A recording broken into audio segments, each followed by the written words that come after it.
순수하고 단일한 사회주의 정당을 유지하는 것은 불가능하다. 노동당은 훨씬 더 새로운 정치운동의 창조적 구심이 되어야만 자신의 이상을 실현할 수 있을 것이다. 영국 상황에서 사회주의 정당은 사회주의 정치운동의 최초의 형태가 아니라 최후의 형태일 것이다.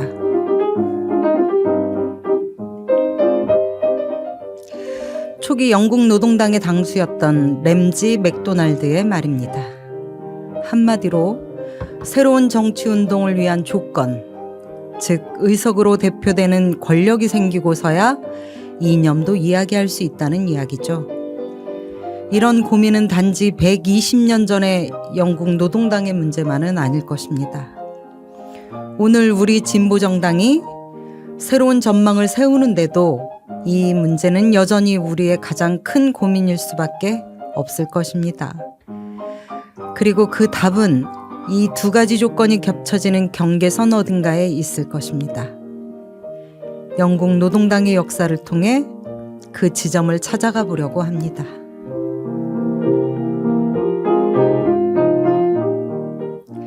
역사 속에서 오늘의 길을 찾는 빨간 방송, 붉은 오늘 51번째 영국 노동당사, 그리고 오늘 우리의 진보정치 3부, 집권, 짧은 영광, 긴 수렁의 시간, 지금 시작합니다.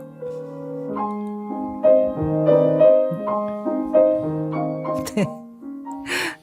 인사하시죠. 반갑습니다. 네, 안녕하십니까, 양경규입니다. 네, 반갑습니다.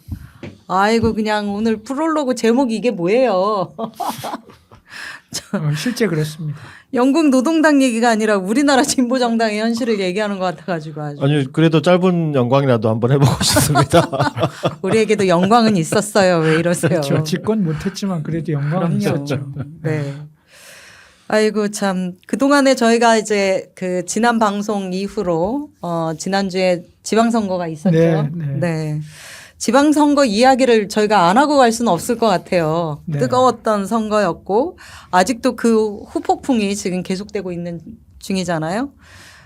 지난 일주일 사이에 온갖 평가들이 나왔고 그 이후에 정치권의 변화나 한국 사회의 변화에 대해서 다양한 전망들도 있기는 한데요.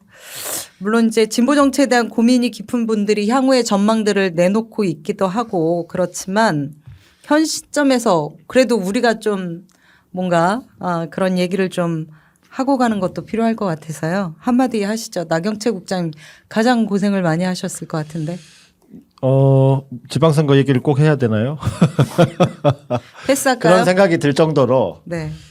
사실 뭐 참담하고요. 이 이야기를 좀 하고 싶어요. 대선과 지방선거 사이 어느 시점에서 언론 인터뷰에서 정의당 권영국 대표는 현 시대를 진보정당 없는 시대라고 생각한다. 이렇게 말한 적이 있어요. 네. 아니 뭐 멀쩡한 정의당의 당대표가 이런 말씀을 하시나라고 생각하실 수도 있지만 역사적인 사명을 다하는 제대로 된 의미의 진보정당으로서 우리가 기능하고 있지 못하다라고 하는 자성과 성찰의 말이기도 하면서 동시에 진보정당 없는 시대를 살아가는 진보주의자들에게 그러면은 소명은 무엇이냐. 제대로 된 진보정당을 만드는 것 아니겠냐. 이런 이야기를 하기 위한 사실 말이기도 하거든요. 이번 선거 결과를 보면서 다시 한번 그 생각이 났고요. 진보정당 없는 시대가 더 길어지면 안 되겠다. 그래서 뭐 이번에 이제 노동당, 녹색당, 정의당이 신호등 연대라는 이름으로 함께 힘을 모으는 시도를 하긴 했지만 대중적으로는 큰 의미가 있다고 말하기는 어렵고 말 그대로 뭐랄까요, 좀 새로운 시대 규정 또 새로운 주체들과 함께 창당이라고 하는 문제를 다시 고민할 때가 되었다. 이 이야기를 하는 것은 단지 정의당이 힘들기 때문에만 하는 얘기는 아니고 선거 결과를 보면 뭐 민주당이 선거에 승리했다고 말할 수 있냐, 뭐 국민의힘은 실패한 거 아니냐 이렇게 논란이 있지만 그 외의 정당들의 상태를 보는 것도 매우 중요하다고 생각하거든요. 정의당은 전국에서 6명이 당선이 됐고요. 6명 중에 5명은 다 현역 의원들입니다. 나머지 1명도 사실은 징검다리로 현역 의원이었다가 이번에 당선되신 분이에요. 아, 그러셨구나. 다른 말로 하면 처음 당선된 사람은 한 명도 없다는 이야기입니다. 그래서 이제 저는 이게 가장 좀 뼈아프고 녹색당의 하성규 후보가 안동에서 1위로 당선되는 기염을 토하긴 했는데 네. 이게 창당 14년 만에 첫 번째 당선 사례란 녹색당으로서는 말이에요. 굉장히 기록적인 그러니까 축하받을 선거였죠. 만한 일이긴 네. 한데 이것에 취해 가지고 이 당의 지속 가능성을 마냥 낙관하기에는 뭐 사실 좀 냉정하게 볼 필요가 있는 거 아닌가. 우린 너무 잘 알고 있죠 그런 걸. 네. 네. 의석 하나 됐다고 이거를 해서. 잊으면 안 되고요. 축하할 일이긴 하지만 냉정한 현실 또한 잊으면 안 된다. 진보 바깥에도 예를 들면 이준석의 개혁신당은 한마디로 망했습니다. 여기는 기초의원 1명 당선시켰거든요. 네. 제3정당으로서 기능할 수 있냐 앞으로 여기에서 가능성을 보여주지 못했다. 조국혁신당은 당대표가 3위로 낙선했어요. 뭐 여러 가지 이유가 있을 수 있지만 결과적으로 진보 보수 혹은 중도를 막론하고 양당 구도 바깥의 정당들이 모두 다 참패했다. 네. 우리 사회가 점점 더 양극화된 정당 질서, 양당제 질서로 나아가고 있다라고 더 하는 것을 강고해지고 있는 것 같아요. 이번 지방선거에서 네. 본 거거든요. 그러니까 이 질서를 깨기 위한 진보 좌파 진영의 특단의 뭘까요? 결심, 노력이 필요하다. 이런 생각을 했습니다. 아 비장하네요. 그 위원장님은 어떤 네, 생각을 뭐 좀 비슷한 하셨습니까? 얘기인데요. 뭐 양당 체제를 계속 문제를 얘기하는데 이번 선거의 두드러진 특징은 양당 체제가 뭐 말도 못할 정도로 심화됐다 이렇게 네. 볼 수 있습니다. 그러니까 2010년에 지방선거의 의석 분포를 보면 양당이 78.7%였는데요. 올해 기초는 94.3%, 광역은 98%, 광역 단체장은 100%. 이래서 종합적으로 대략 95%의 지방 선거를 양당이 차지해 버립니다. 네. 이게 2010년만 해도 78% 정도였는데 이제 95%를 넘어서고 있다는 진짜. 사실은 눈여겨봐야 될 지점이죠. 왜 이런 문제가 발생하고 있는가. 가장 대표적으로 이제 진영 논리로 한국 사회가 끌려가고 있기 때문에 여기서는 민주당의 실정 오만 조작기소 특검과 관련된 무슨 이 반민주적인 행태 뭐 이런 것들이 다 소용이 없어요. 또 내란 척결 이런 것들도 다 소용이 없고 계엄을 했던 정당에 대한 평가도 다 소용이 없는 구조이고 이래서 이것은 적대적 공생관계를 철저하게 누려가고 있는 체제로 변한 거죠. 근데 이제 이거를 뒤집어 보면 어떤 의미에서는 새로운 정치의 공간이 열리고 있는 지점일 수도 있어요. 거꾸로 얘기하면 제가 볼 때는 왜냐하면 시대의 새로운 대안들을 정확하게 제시하지 못하고 있다라고 네. 하는 지점이 발생하고 있는 거죠. 네. 특히 이제 젊은 층을 중심으로 형성되고 있는 분위기는 이걸 진보 보수라고 하는 단선적인 개념으로 청년들의 극우화 이렇게 접근할 문제가 아니라 반기득권 질서에 대한 전면적인 거부 반응들이 나타나고 있는 현상으로 이해해야 되는 측면이 굉장히 큰데 이 반기득권 질서라고 하는 양당 체제를 균열을 시켜낼 수 있는 의제, 그다음에 조직 기반, 그리고 실천 활동 이런 것들을 어떻게 만들어갈 것인가라고 하는 것이 진보 정치의 과제일 수 있다 이렇게 보여집니다. 어쨌든 그럼에도 불구하고 진보 정치가 이 과제를 수행할 만한 능력이 있느냐 하는 문제에 대해서는 물음표가 아니라 지금 현재로서는 부정적으로 답변할 수밖에 없다. 네. 없다. 진보 정치는 가능성이 없다. 이렇게 봐도 과언이 아닌 상황이죠. 그러니까 지금과 같은 성적을 거둔 적은 한 번도 없었잖아요. 네. 근데 이게 이번 한 번에 급락한 게 아니라 추세적으로 보면 몰락해 가고 있는 과정이라는 거죠. 지난 대선부터 그 이전에 총선, 대선, 지방선거까지 이르는 동안 보였던 성적은 계속해서 추락하고 있는 양상을 보이고 있는데 그럼에도 불구하고 선거 끝나고 나오는 평가나 뭐 이런 것들은 아쉽게도 젖잘싸가 아직도 있고 그래도 우리 다시 한번 해보자라는 얘기도 있고 비판적인 평가는 아예 사라졌어요. 진보 진영 내에서요? 네, 제가 보기엔 뭐 거의 그런 평가를 내리기를 두려워하기도 하고 그냥 계속해서 정신승리의 평가만 있는데 이 비판적 평가가 없는 것은 소수파 운동단체의 전형적인 평가이거든요. 근데 이제 제도권 내 정당이 이렇게 운동단체와 같이 뭔가 그래도 우린 잘하고 있잖아고 하는 소수파 운동의 전형의 모습을 취하는 것도 뭐 선거가 이렇게 끝나도 평가하고 책임을 묻거나 하는 구조도 이미 사라진 지 오래가 된 상황이고 또 이것을 책임졌던 사람들도 내가 책임져야 되겠다라고 하는 의식이 얼마나 있는지도 좀 걱정스러운 지점입니다.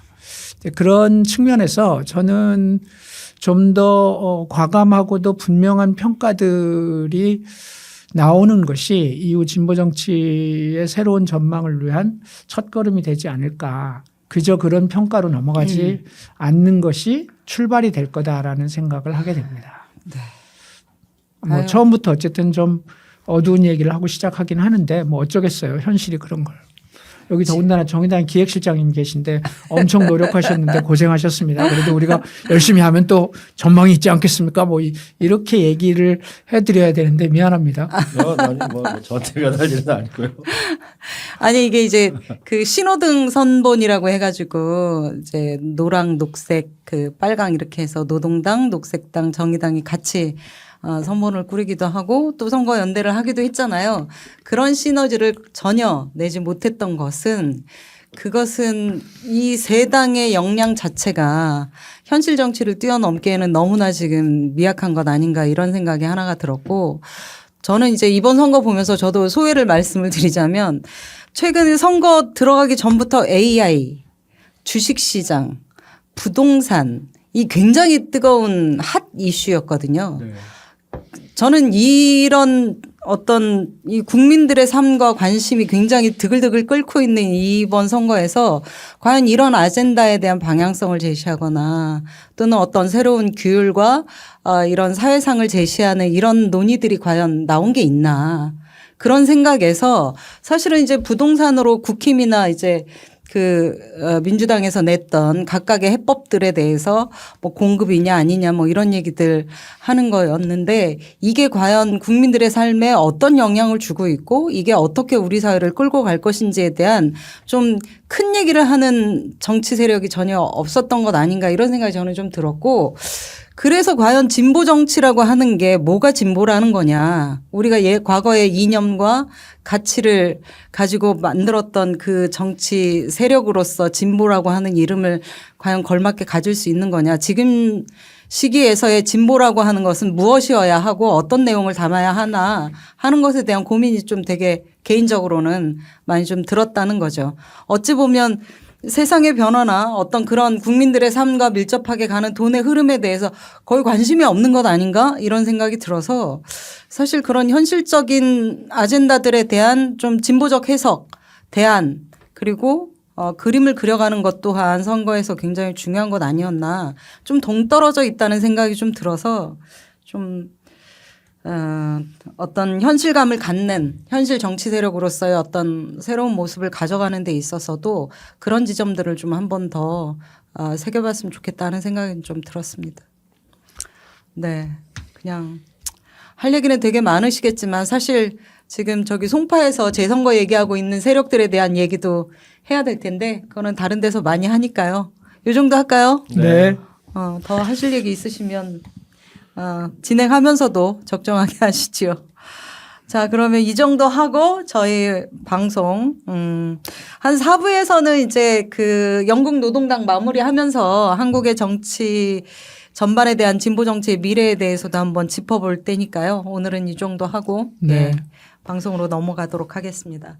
자, 3부 시작할게요. 지난주에 창당 이후에 그 고전을 면치 못하던 영국 노동당이 자유당과 함께 연대를 통해서 29석으로 의석을 늘리고 조직도 확대했다. 그리고 조직 내부 정비까지 하면서 어느 정도 자리를 잡게 되는 과정을 좀 지난 방송에서 쭉 했고요. 네. 이제 그러면 그런 연장선에서 그동안 미뤄두었던 사회주의 정당으로서의 면모를 이제는 과연 이제 가져갈 거냐, 정체성을 분명히 하는 이런 정당이 될 거냐, 이거를 살펴보자 이러면서 마무리했잖아요. 자, 그렇다면 오늘은 사회주의적인 정책을 과감하게 전개하고 당의 정체성을 새롭게 수립해 나가는지 이거를 오늘 살펴보도록 하겠습니다. 네. 어땠나요? 근데 이제 전혀 그렇지 않았습니다. 그래요? 의석이 29석 정도 되면 그래도 꽤 괜찮은 당으로서 이제 역할을 할 수 있는 조건이 됐음에도 불구하고 반대로 나갑니다. 네. 그 전까지는 하나의 의석이라도 더 만들 때까지 참자. 이렇게 얘기하던 것에서 이제는 집권할 때까지 참자. 이렇게 이제 말이 바뀐 거죠. 그리고 그걸 위해 당은 조금 더 우경화 경향을 보이기 시작하고 그렇게 해야 의석을 더 얻게 된다라고 하는 논리를 가지고 가게 되는 거죠. 근데 그렇게 하려면 자유당과의 공조라는 틀을 갖고 있지 않는 한 성과를 낼 수가 없잖아요. 네. 그러니까 노동당은 의회 내 권력 유지를 위해서 급진적인 개혁이나 본인들이 창당할 때 가졌던 그것들은 다 뒤로 감추고 자유당과 어떻게 하면 또는 자유당의 마음에 어떻게 하면 더 들을까 이런 걸 더 신경 쓸 수밖에 없었던 거죠. 왜? 선거연대를 해야 되니까. 반면 자유당은 노동당을 바라볼 때 선거를 위한 파트너, 하위 파트너는 될 수 있겠지만 공연히 노동당하고 너무 깊이 정책연대 같은 것을 하면 당이 흔들리거나 또 그것 때문에 보수당의 정치적 공세에 휘말릴 수 있기 때문에 불가근 불가원 정도의 자세를 유지하게 됩니다. 그래서 이제 자유당은 노동당이 제안했던 노동 관련 법안, 8시간 노동법, 노령연금법, 실업자법에 대해서 거부하거나 저런. 아니면 보수당과 협상해서 알맹이가 빠진 법으로 통과시키기 일쑤였던 거죠.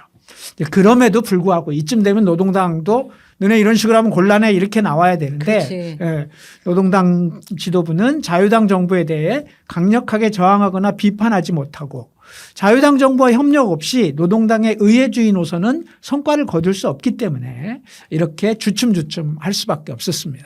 그래서 선거 때가 되면 선거 연대를 통해서 한 석이라도 더 의석을 확보하려면 우리가 갖고 있는 정책을 내려놔야 된다. 이렇게 이제 생각했던 거죠. 그렇군요. 이렇게 해서 노동당은 의회 내에서 일정한 영향력에 만족하기 시작했고 자유당의 하위 동반자로서의 위상에 안주하기 시작합니다. 헐.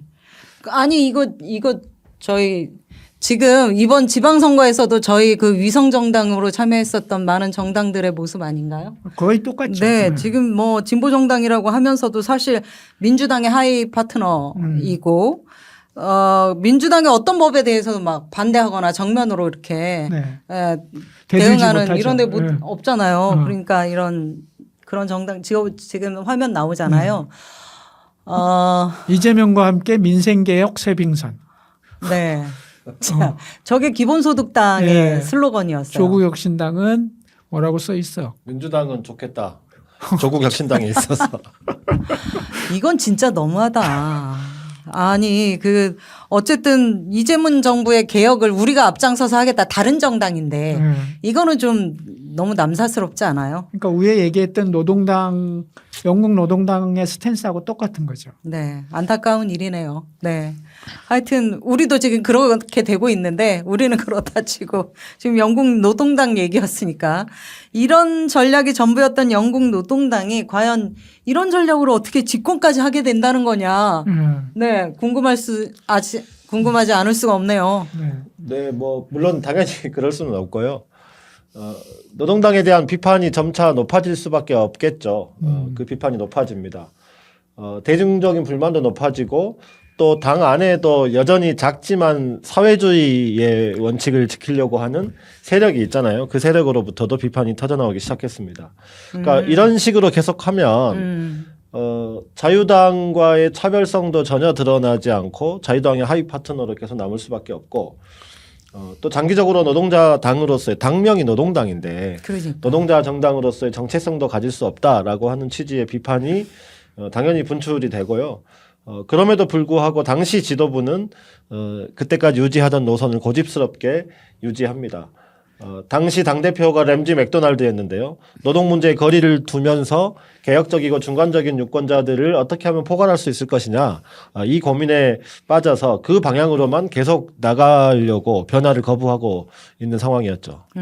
이거 사실 우리 진보 정당들 비슷했어요. 그러니까 의석이 몇 개 늘어나고 이게 좀 되니까 이제는 뭐 앞마당은 정리됐으니까 중원으로 나가자. 뭐 이런 식이었죠. 정의당이 대표적으로 그런 노선을 아주 줄기차게 견지했다는 것은 부정할 수 없죠. 결국은 그것이 실패하고 말았는데요. 그러니까 이 전략이 실패한 것은 우리 진보정당 운동사에서도 명확하게 보여주고 있는 지점이라고 보여집니다. 여하튼 영국 노동당은 단기적으로는 어쨌든 성과가 나타나긴 해요. 뭐 네. 우리도 아마 그거를 차라리 대놓고 했으면 단기적인 성과가 있었을지 몰라요. 그것도 아니면서 어정쩡하게 했던 지점들이 있었죠. 어쨌든 단기적으로는 성과를 거두게 되죠. 정체성을 버리고 자유당에 붙어서 의석을 택한 결과 1910년 1월과 12월의 연이은 총선에서 영국 노동당은 40석으로 또 42석으로 이렇게 조금씩 넓혀가죠. 그러다 보니까 자유당과 연대는 더욱더 강하다고 그런 구조 속에서 이러다가 보수당이 집권하면 노동당의 의회주의 전략이 파산다니까 그래서 자유당과의 공조에 더 매달리게 됩니다. 네. 앞에 법안에 대해서도 이미 자유당이 어떻게 하든지 간에 지지했던 것처럼 그 이어지는 여러 가지 법안들에 대해서도 계속해서 자유당을 쫓아가는데요. 노령연금과 질병 실업을 막론하는 국민보험을 전면적으로 도입한 국민보험법.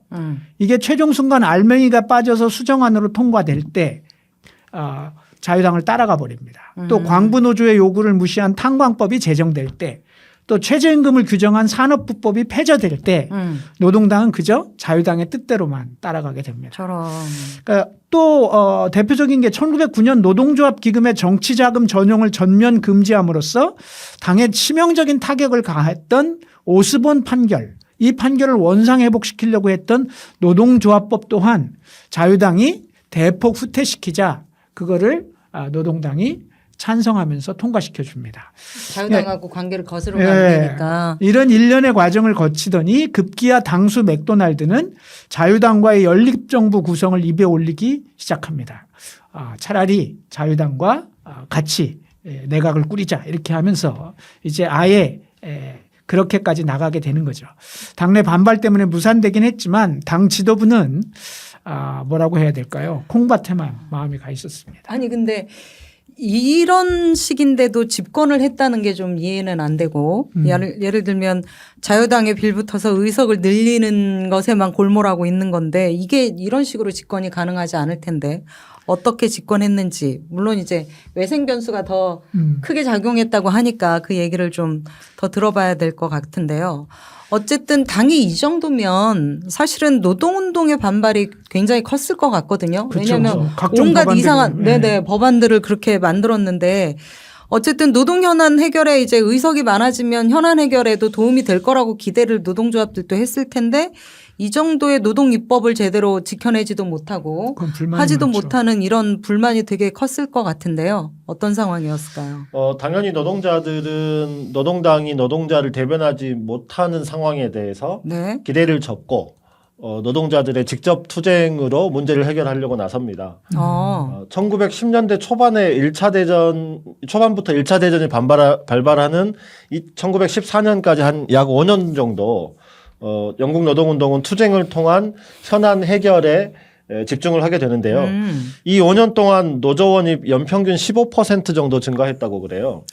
그러니까 그 전 10년에 비해 파업으로 인한 노동 손실 일수 또 파업 참여자 수 이런 것들이 각 4.5배, 2.5배가 증가했습니다. 그래서 1870년대부터 1880년대 4% 정도에 머물렀던 노조 조직률이 50만 정도의 조합원이었던 노동운동이 1914년에는 25% 조직률에 400만 명 조합원까지도 늘어난 거죠. 그러니까 이런 힘이 생기면서 일선 노동조합들은 당에 대해 비판적으로 변했고 당연히 TUC에 대한 비판도 높아졌는데요. 그러니까 이 시기 영국은 물가가 굉장히 가파르게 상승하던 시기였고 노동자들의 임금은 정체 상태였기 때문에 실질적으로는 실질 임금이 하락하고 있었어요. 네. 그러니까 이 민생 시기를 파탄이네. 예, 이 시기를 뭐 우리 식으로 말하면 민생 파탄. 이 시기를 영국 역사에서는 대불황기라고 부르는 시절입니다.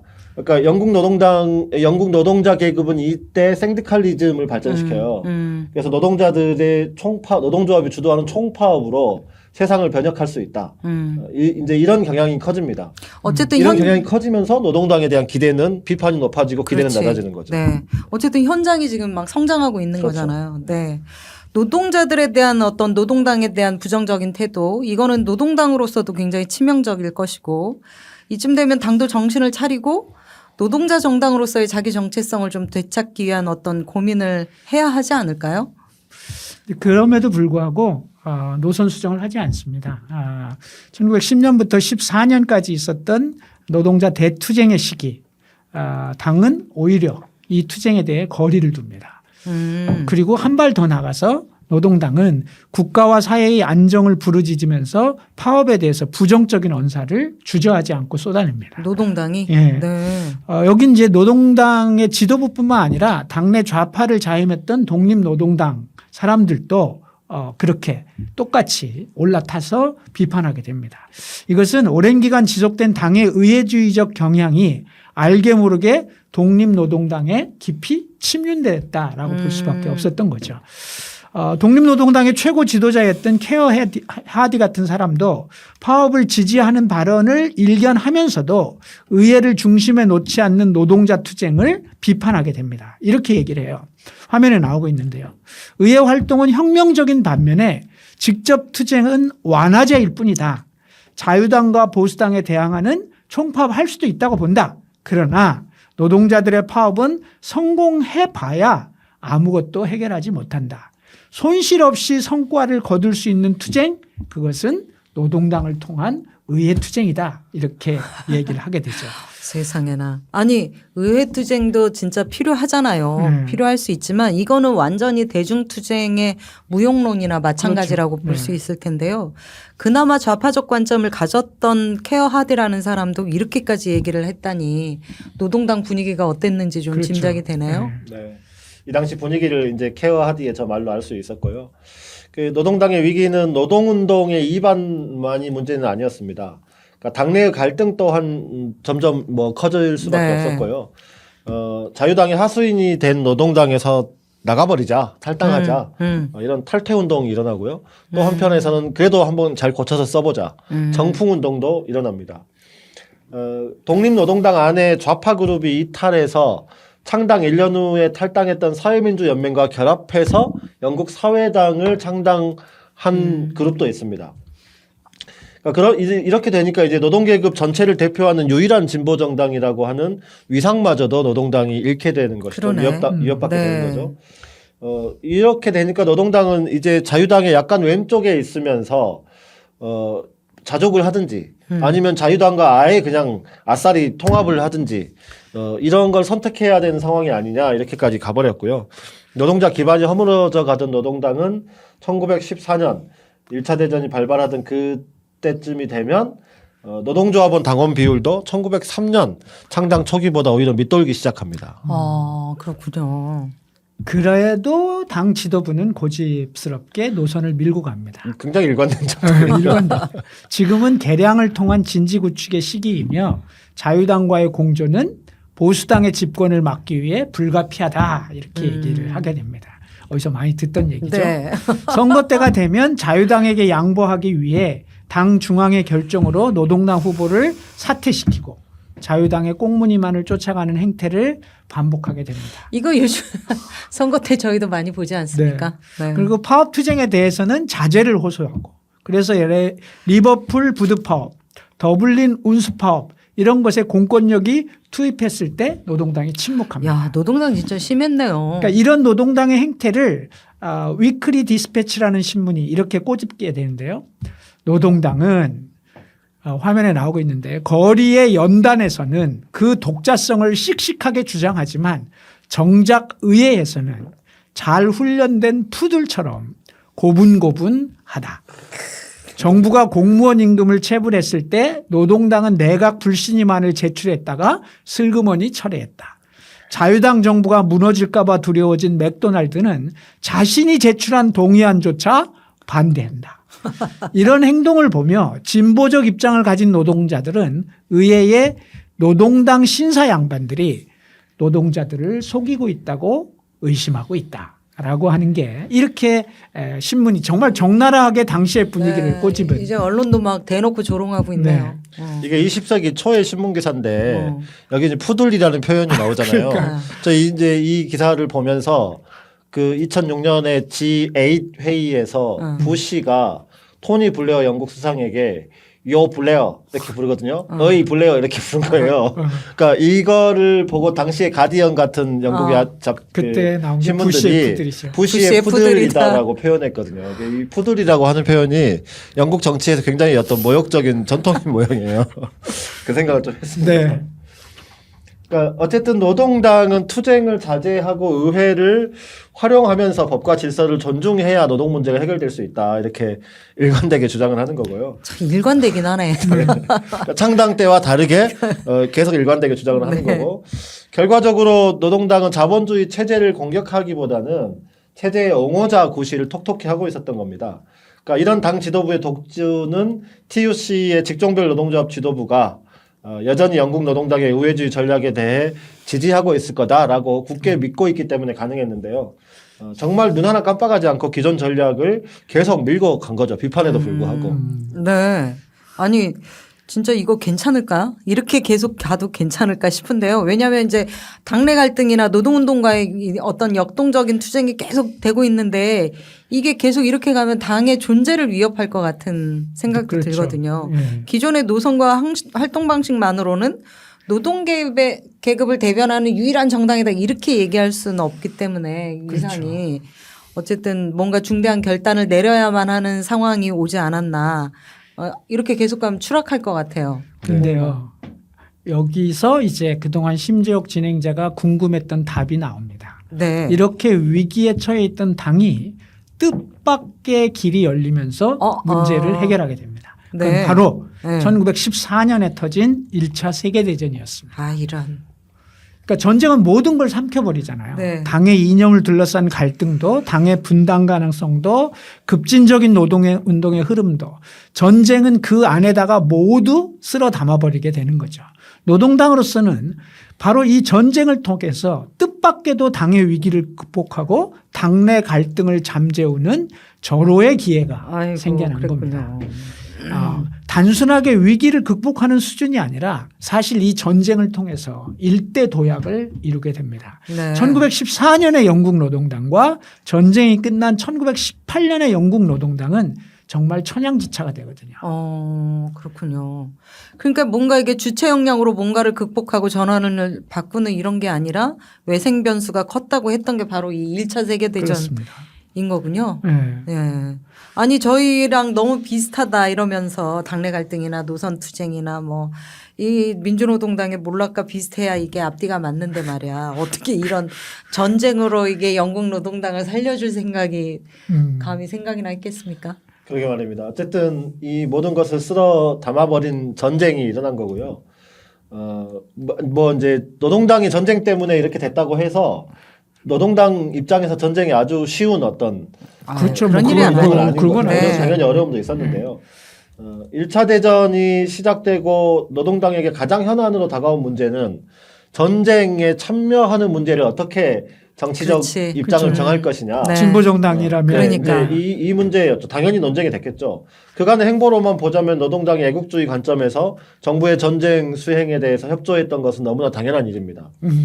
계급과 국민의 조화를 통한 체제 유지를 중심에 놓았던 당시 의회주의 정당이었던 노동당으로서는 전쟁으로부터 국가를 지켜야 된다라고 하는 입장을 천명하는 것이 당시로서는 자연스러웠겠죠.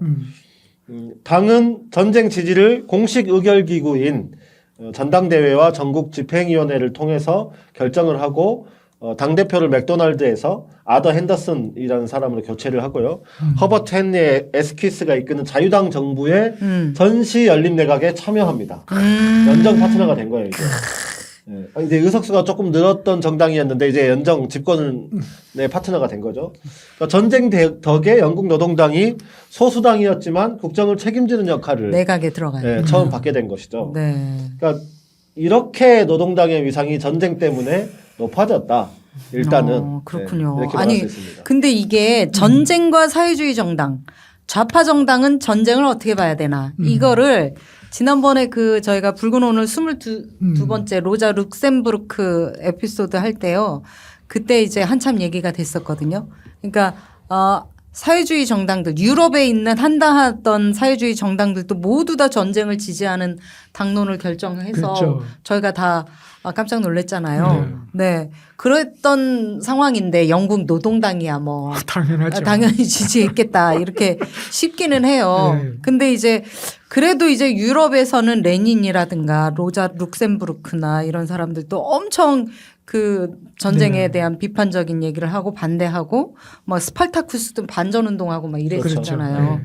근데 영국도 사실은 그런 흐름이 아예 없지는 않았을 거고 이렇게 이제 전쟁을 지지하고 나선 노동당에 대한 당 내부의 어떤 있었죠. 비판적인 당연히 있었죠? 영국에도 있죠. 네. 네, 당내 일단 당 안에서는 좌파 그룹인 독립노동당이 영국 노동당이 이런 것을 결정한 것에 대해서 노동당의 자살, 독자적인 노동자 정당의 슬픈 종언 이런 표현을 써가면서 당내 비판을 강력하게 합니다. 네. 그렇긴 하지만 이건 소수파의 반란이었고 소수파의 중얼거림이었고 당의 대중적 흐름은 전쟁에 대한 압도적인 지지였죠.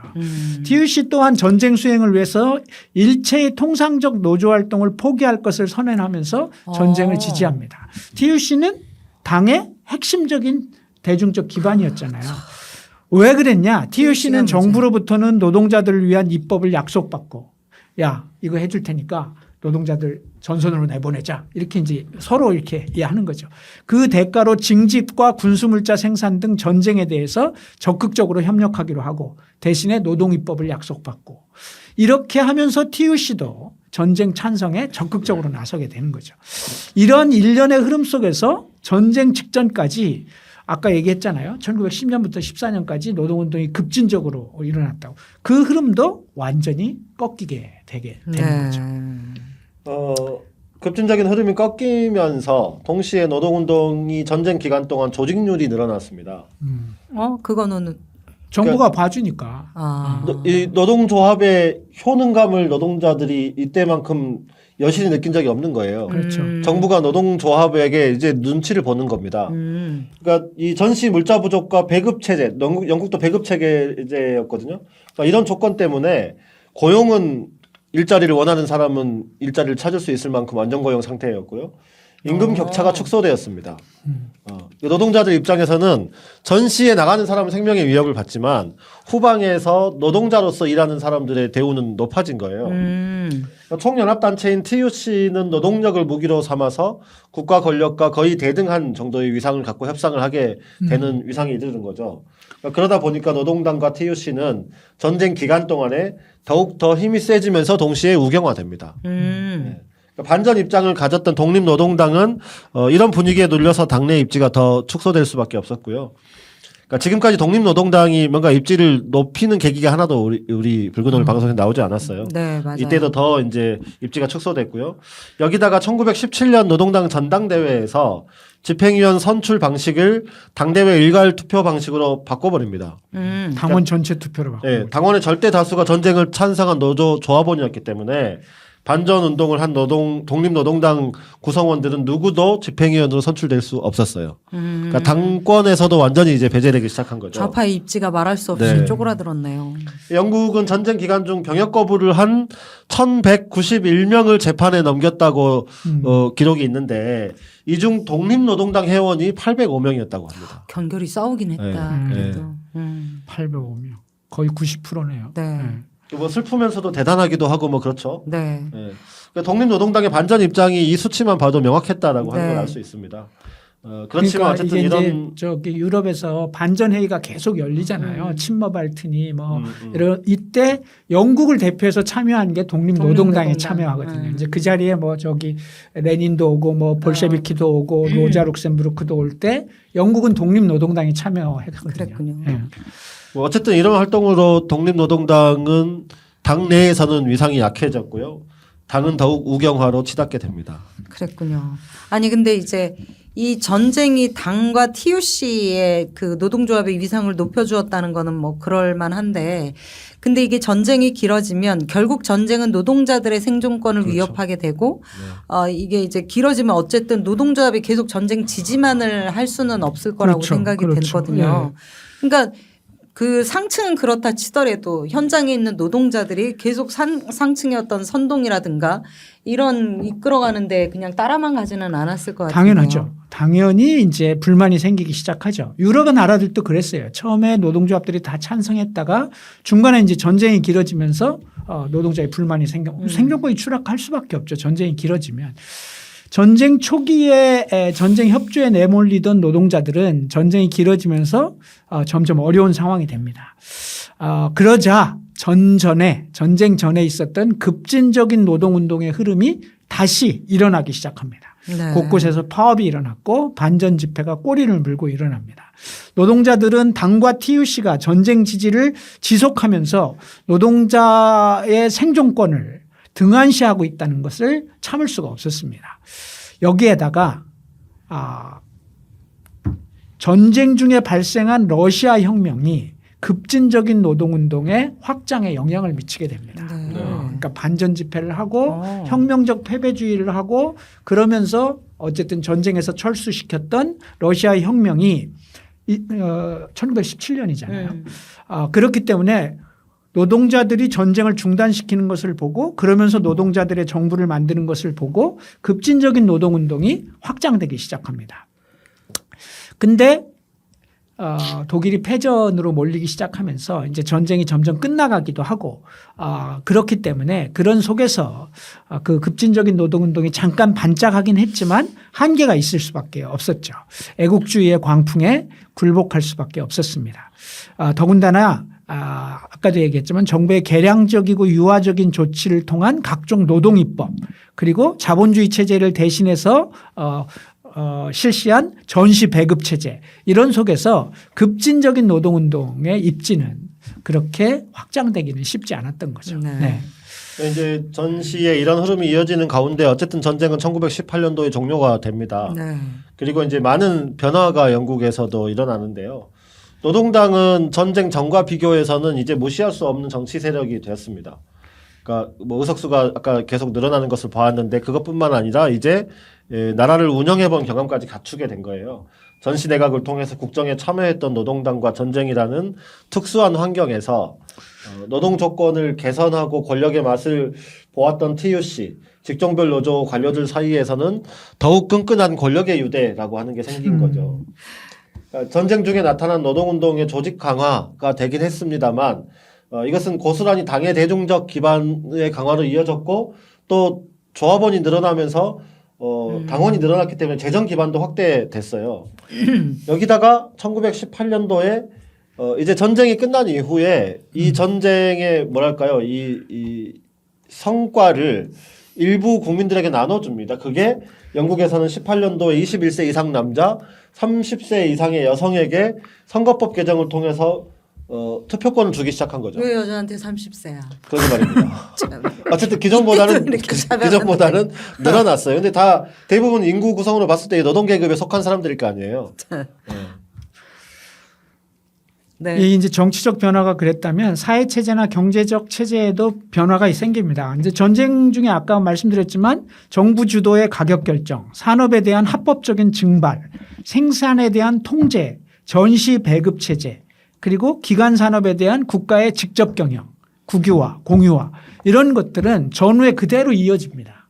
근데 지금 얘기한 이런 항목들은 어떤 의미에서 보면 사회주의 체제가 지향하는 그런 체제하고 비슷한 거잖아요. 네. 일맥상통하는 거잖아요. 그러니까 이런 변화들을 보면서 와 세계가 이렇게도 움직이고 체제가 이렇게도 움직일 수 있구나. 이런 게 사회주의라고 하더라라고 하면서 노동자들의 사회주의에 대한 인식의 폭이 넓어집니다. 거기다가 아까 얘기한 러시아 혁명까지 세례를 받으면서 노동운동은 우리도 이런 체제를 조금 더 강화시켜야 되겠다라고 하는 급진적인 노동운동의 흐름이 전후에 나타나기 시작합니다. 네. 더구나 영국의 노동자 수가 전시 경제 체제의 영향으로 급격히 증가했기 때문에 노동 기반도 넓어진 데다가 이념과 노선도 급진적으로 변하는 이런 양상이 전후에 나타나기 시작합니다. 그러면 이제 이 전후의 영국은 두 가지 측면에서의 어떤 현상이 동시에 작동했다 그렇죠. 이렇게 볼 수 있겠네요. 네. 한 축으로는 노동당과 TUC를 축으로 하는 당과 노동운동이 점차로 이제 외형적으로는 성장하지만 우경화되어 가는 거고 예. 그다음에 현장에 있는 노동자들 일선 당원들은 인식이 확장되면서 좀 더 급진적이고 네. 그다음에 이제 현장을 중심으로 하는 이런 운동들이 더 활성화된 이 두 가지의 흐름으로 나타난다고 볼 수 있겠네요. 맞습니다. 그러니까 네. 우경화 경향과 사회주의의 대중적 흐름이라는 두 측면이 병존하고 있는 상황이 온 거죠. 그렇게 되자 노동당은 이제 고민에 빠지기 시작합니다. 현장이 계속해서 이렇게 급진적인 흐름으로 가고 있는데 상층만 계속 우경화 경향을 가졌을 경우에 고립되겠다라고 하는 고민이 생겨난 거죠. 그래서 변화하는 정세, 달라지는 현장 노동자들의 인식에 맞추어서 당을 좀 바꾸긴 바꿔야 되겠다라고 생각을 하게 됩니다. 그래서 당 혁신을 내세우기 시작합니다. 그래서 그러니까 비록 스스로의 결단에 의한 건 아니었지만 현장 운동의 변화에 따라서 당이 진보 정당으로서의 정체성, 사회주의 정당으로서의 정체성을 일정하게 마련해야 되겠다라고 하는 고민, 이런 전략, 이런 것들을 세우기 시작합니다. 네. 이게 이제 상층부는 계속 우경화되고 이러고는 있었지만 현장 운동이 워낙에 이제 그렇죠. 강했던 그런 게 있네요. 완전 반전인 것 같은데요. 위기에 처했던 정당이 당세도 확장되고 위상도 높아지고 어쨌든 진보 정당으로서의 정체성을 강화하는 전략을 수립을 한다는 거잖아요. 네, 그러니까 네. 이제 당세도 확장되고 위상도 높아졌는데 여기다가 플러스해서 현장 운동의 영향을 받고 노선까지 변화를 좀 시도하는 그런 흐름이 1차 세계대전 직후에 생겨나는 거죠. 이게 참 운이 좋았다. 이게 그 생각만 지금 자꾸 드는데 왜냐하면 이제 잠시 몇 석을 더 얻을 수는 있지만 이게 지속적인 성장이 과연 이런 상태로 가능하냐 이렇게 생각했는데 그렇죠. 1차 대전이 아주 결정적 조건을 제공을 해주면서 어떤 그런 이제 큰 변화가 영국 노동당이 집권으로 가는 길을 만들었다 이렇게 볼 수 있겠네요. 자, 그러면 전쟁 후부터 집권으로 가는 1923년까지 약 한 5년 정도의 시간인데요. 그 기간 동안 영국 노동당의 활동은 어땠나 그것도 한번 볼까요? 네, 이제 1918년도 전쟁이 끝난 이후에 노동당은 변화된 조건에 맞춰서 자신의 전략을 본격적으로 전면적으로 수정하고 정립하기 시작합니다. 네. 그러니까 이 당은 대중을 선도하지는 못하지만 따라가기는 한다는 이런 게 좀 있나 봐요. 그래서 어쨌든 따라가기는 하는 겁니다. 네. 핵심은 조직 개편안과 이념의 정립이라는 문제인데요. 1918년 당대회에서 1차적으로 그동안은 이제 당내 명방가들이 주로 당내 정치를 주도를 했는데 여기에서 나타난 당내 민주주의 후퇴, 그다음에 당의 대중적 어떤 기반의 약화 이런 문제를 극복하기 위해서 의원단 중심으로 당을 계속 운영하면 안 되겠다. 이런 판단을 하게 되고 그래서 당 운영의 당의 결정을 우위에 두는 당 집행위원회 중심으로 당을 운영하겠다. 의원단이 아니라 당 운영위원회 중심으로 집행위원회. 이렇게 바꾼 거고요. 우리식으로 따지면 원내대표보다 사무총장의 권한을 강화시켰다고 할까요? 네. 아무튼 그렇게 말할 수 있을 것 같고 이어 당의 이념과 정체성을 전면적으로 수정하는 당헌 개정도 하게 됩니다. 이때 등장한 것이 바로 생산, 분배, 교환 수단의 공동 소유를 통한 사회주의 건설을 천명한 영국 노동당 당헌 4조를 이때 채택합니다. 유명하죠. 화면에서 나오고 있는데요. 이 영국 노동당은 당헌 4조는 매우 유명한 조항인데요. 한번 읽어보겠습니다. 육체 노동자와 두뇌 노동자들이 그들의 노력에 대한 충분한 과실을 획득하고 그 과실의 가장 공정한 배분을 확보하는 것은 생산, 분배, 그리고 교환 수단의 공동 소유와 모든 산업과 서비스에 대한 인민에 의한 관리와 통제 체제의 기초 위에서만 가능하다. 사회주의를 지향하는 정당이라면 이게 거의 기본적인 원칙일 텐데 이제 창당하고 무려 18년 만에 드디어 채택을 했습니다. 그죠? 네, 네. 박수. 아니 왜냐하면 우리 좀만 자리 잡히면 할게 막 이랬잖아요. 네. 18년 걸린 거예요. 어쨌든 사회주의 정당으로서의 공개적이고 분명한 지향을 드디어 천명을 한 겁니다. 그렇죠. 네. 이게 역사적인 당헌 개정이에요. 그래서 영국 노동당은 자기들의 역사를 쓰면서 1918년을 획기적 전환의 해라는 역사적 의미를 부여합니다. 이 당헌 4조 때문에. 네. 이 당헌 4조는 이후 아주 오랫동안 영국 노동당이 스스로를 사회주의 정당이라고 주장하며 당의 정체성을 대내적으로 천명하는 가장 중요한 근거가 됩니다. 네. 우린 당헌 4조가 있어 이런 거죠. 동시에 이 조항은 영국 노동당이 오른쪽으로 이동할 때마다 야 너네 당헌 4조를 무시할 거야 라고 하는 이런 반발에 부딪히면서 우경화를 제어하는 역할을 한 조항이기도 했습니다. 네. 그리고 또 막상 우경화를 쓸 때는 핑계거리도 죠. 우리는 그래도 당헌 4조가 있잖아. 지금 우리가 이것은 전술에 불과한 거야. 우리의 기본 입장은 당헌 4조야. 이렇게 함으로써 막상 우경화 정책을 쓸 때는 알리바이로 쓰기도 합니다. 약간 다용도 방패 같은 그러니까요. 느낌이 듭니다. 어쨌든 이 조항은 노동당의 정체성이자 당의 상징이 되었습니다. 우리가 민주노동당 얘기할 때 사회주의의 이상과 원칙을 계승하고 네. 이거를 다 각자 편리한 대로 써먹잖아요. 그렇죠. 네. 우경화하는 사람은 우린 그거는 있다는 거 인정해. 그렇지만 지금은 이렇게 해야 될 때야라고 하는 것처럼 이 당헌 4조는 어쨌든 노동당의 정체성이자 당의 상징이 되었습니다. 그래서 당헌 4조는 이후 당의 모든 문건이나 선전물에 기회 있을 때마다 명기되었고 당원증 뒷면에 인쇄되어서 80년 가까이 노동당과 함께한 조항입니다. 그래도 뭐 멋있네요. 네. 그럼 지금도 영국은 이 당헌 4조에 의해서 적어도 언술로는 사회주의 정당이다. 그 지향성만은 분명하다. 이런 정당이라고 할 수 있겠네요. 아니 지금 모습이 어땠든지 간에 어쨌든 사회주의 원칙을 가진 정당이라고 봐준다면 말이죠. 아닙니다. 이 조항 현재 노동당 당헌에 없어요? 없습니다. 예. 폐지했어요? 이미 아, 폐기했습니다. 참네. 이 조항은 1995년 제3의 길을 표방한 토니 블레어에 의해서 폐지됩니다. 그럴 줄 알았어요. 왔다 갔다 하면서도 이 당헌에 의해 최소한의 원칙을 유지했던 노동당은 신자유주의를 수용하면서 제3의 길을 천명하면서 그러면서 이 조항을 폐기시킵니다. 아이고. 선언적으로라도 고수해왔던 사회주의 정당으로서의 자기 규정을 이때 전면적으로 포기하게 됩니다. 어쩐지. 아니, 그 영국 노동당 아까 그 영국 그 저기 뭐 부시의 푸들 뭐 이 얘기 했잖아요. 토니 블레어. 예. 네, 토니 블레어. 그리고 팔레스타인 문제에 대해서 그런 태도들 봐서는 노동당이 그럴 수는 없다. 사회주의 정당이라면. 그러니까 이런 것 때문에 토니 블레어가 뭐 부시의 푸들이라고도 불렸고 그렇죠. 대처의 수제자라고도 불렸고 그렇죠. 네. 그런 거죠.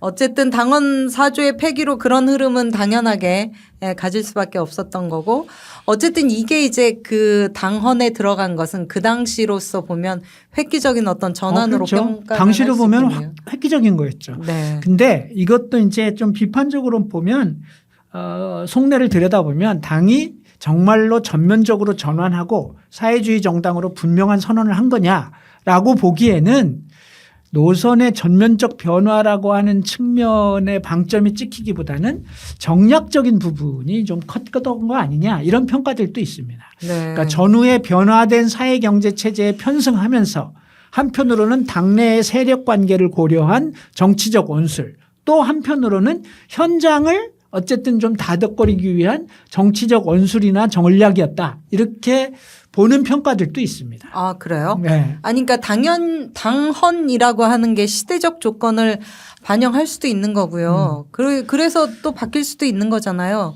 근데 지금 이거를 이제 정체성에 대한 어떤 전면적인 전환이 아니라 정략적 요인이 컸다고 평가하는 이유가 뭐가 있을까요? 네, 이제 이 당헌 4조는 우선은 당내 좌파 세력인 독립노동당이 받았던 어떤 소외감을 달래는 효과가 있었고요. 또 한편 전후에 달라진 사회 경제 체제를 발판으로 한 당내 좌파들의 공세를 사전 예방하고자 했던 예방적 측면도 있었어요.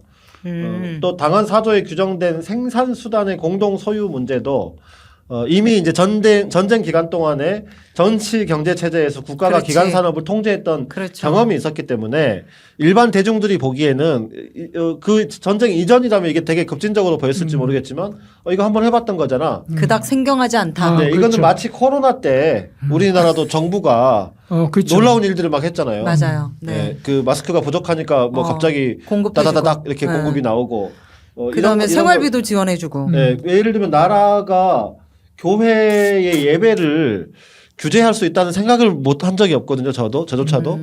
근데 그렇게 했잖아요. 그러니까 예를 들면 그런 것처럼 국가가 기간 산업을 전시에 통제했던 경험이 있기 때문에 이 당헌 4조가 그렇게까지 급진적으로 보이지 않았을 것이다라고 하는 판단도 있었던 거죠. 또 급진적인 일부 노동운동의 영향력을 차단하면서 전쟁 후에 러시아에서 일어난 볼셰비키 혁명 같은 것을 막아야 된다. 그러려면 의회주의 정당의 틀을 방어하는 어떤 조치가 필요하다라고 하는 판단도 있었던 거죠. 근데 이 당헌 개정을 주도한 것이 당내 급진 좌파 세력이었다기보다는 페이비언 협회의 시드니 웹 같은 사람이었는데 이 사람이 한 말을 보면 좀 더 알 수 있는데요.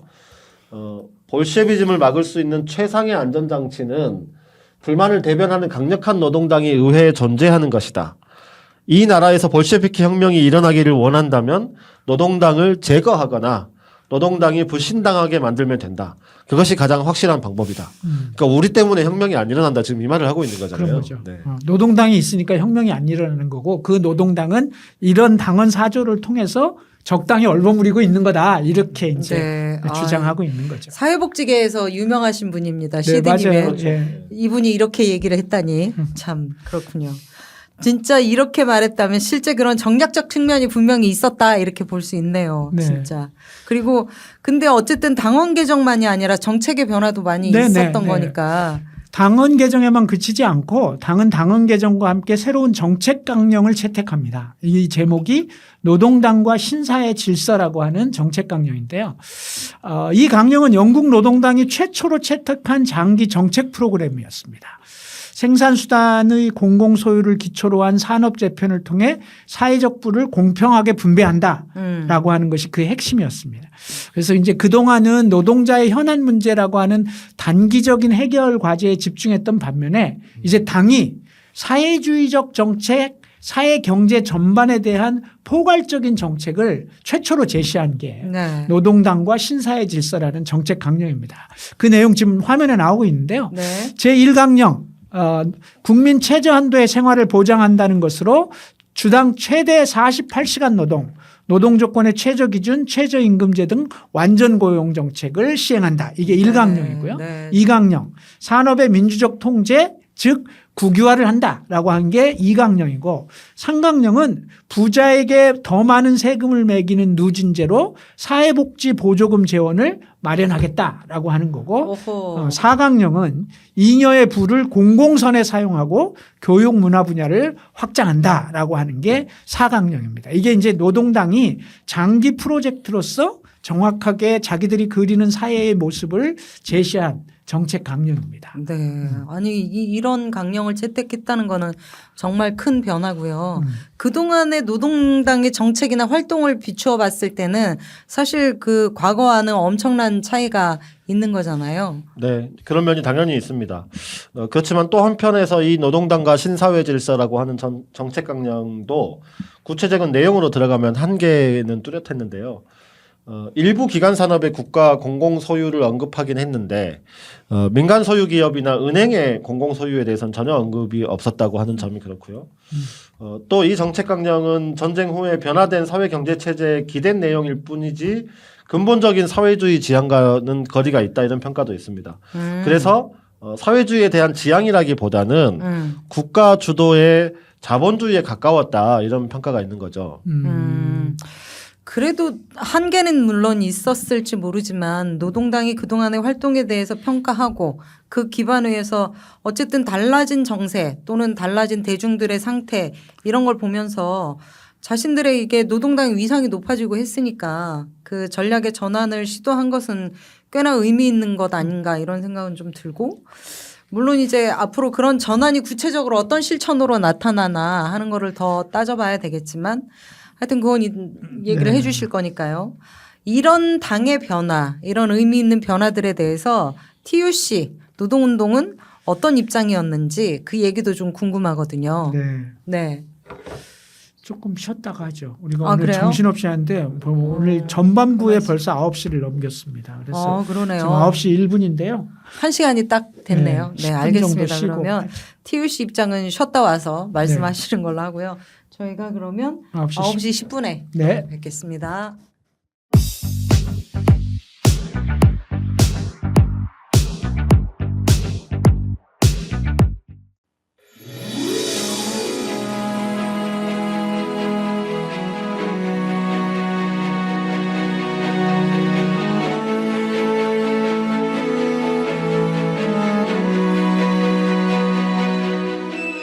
여러분은 지금 붉은 오늘 양경규, 나경채, 심재욱과 함께하고 있습니다. 역사 속에서 오늘의 길을 찾습니다. 붉은 오늘.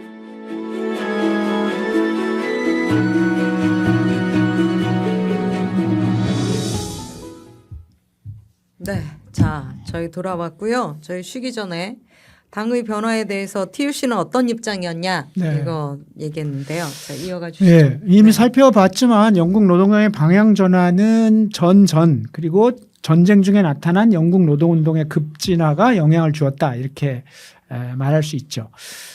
비록 여타의 정치적 측면의 고려들이 있었다 하더라도 기본적인 방향 전환은 현장의 자발성과 급진성으로 인해 나타난 것이다 이렇게 말할 수 있을 것 같습니다. 노동운동의 상층부는 전쟁을 거치면서 국정운영의 중요한 파트너로서의 위상을 확보했고 또 조직적으로도 성장했고 또 당내 힘과 영향력도 커졌죠. 그렇지만 실제로 TUC나 직종별 노동조합이 노동당의 방향 전환에 끼친 영향은 별로 없었습니다. 이들은 노동자의 실질적인 현안 말고는 당내 정치에 대해 그저 구경꾼으로만 있었다 이렇게 볼 수 있죠. 네. 이렇게 된 이유가 바로 블록 투표제 때문이다라고 일반적으로 평가를 하고요. 영국 노동당의 블록 투표제는 한편으로는 당의 노동 대중에 의한 어떤 대중적 기반을 강화하는 장치이기도 했지만 한편으로는 당의 계급성과 현장성을 해치는 요인이 되기도 했어요. 네. 앞선 시간에도 얘기를 드렸는데 당 지도부와 함께 당의 우경화를 촉진해온 노조 관료들이 주도하는 블록 투표. 이건 노동 현장과 당을 분리시키는 기능도 한 거죠. 그러니까 영국의 노동운동이 노동당의 가장 강력한 세력이었다는 것은 노동 계급의 영향력이 컸다라고 하는 의미라기보다는 노조 관료들의 권력이 매우 컸다라고 봐야 된다는 거죠. 그러니까 그래서 당은 일부 명망가나 의원들이 주도했고 결과적으로 당의 우경화나 권위적이고 유계적인 당내 질서 또 노동자들의 참여가 없는 당 운영 이런 것들은 결과적으로 이 당의 대리주의를 초래하고 말았습니다. 우리가 이제 민주노동당 분당 이후에도 이 대리주의를 뼈아프게 평가하고 네, 반성하기도 네, 했었는데요. 네. 유사한 모습이 이 과거에도 있었던 거죠. 그러니까 만약 TUC가 전쟁과 또 전쟁 기간 동안에 나타난 어떤 역동적인 현장 동력 이런 것들을 기반으로 당 정치에 구체적으로 관여하려고 했다면 노동당의 고질적인 문제인 당의 우경화라든지 당내 민주주의 문제 이런 것들은 상당한 정도로 극복할 수 있었을 건데 아쉬운 지점이죠. 네.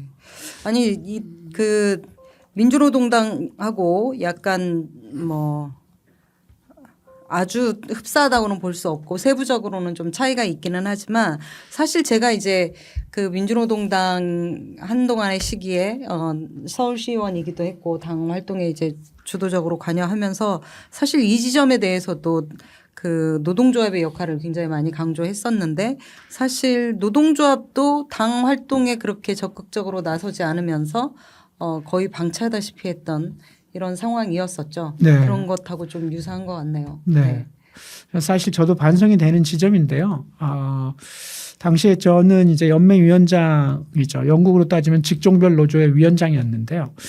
산별노조 위원장으로서 당은 당 활동을 하는 사람이 잘하면 되고 우리는 투쟁을 열심히 하면 되지 뭐 이런 생각이었던 거죠.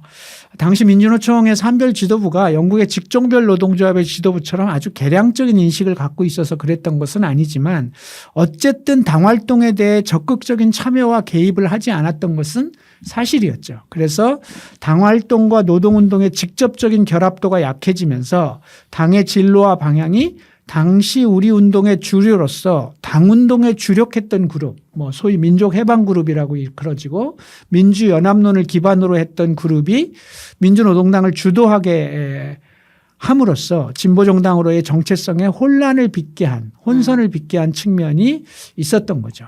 사실 따지고 보면 분당이란 사태도 바로 노동운동의 적극적인 참여와 개입이 없었던 것이 근본적인 이유다라고 볼 수 있는 지점도 있다라고 할 수 있습니다. 그래서 저는 당시 산별위원장 중에 한 사람으로서 정말 이 민주노동당의 여러 가지 문제에 대해서 책임을 느끼지 않을 수 없다라고 하는 자책을 지금 해보는데요.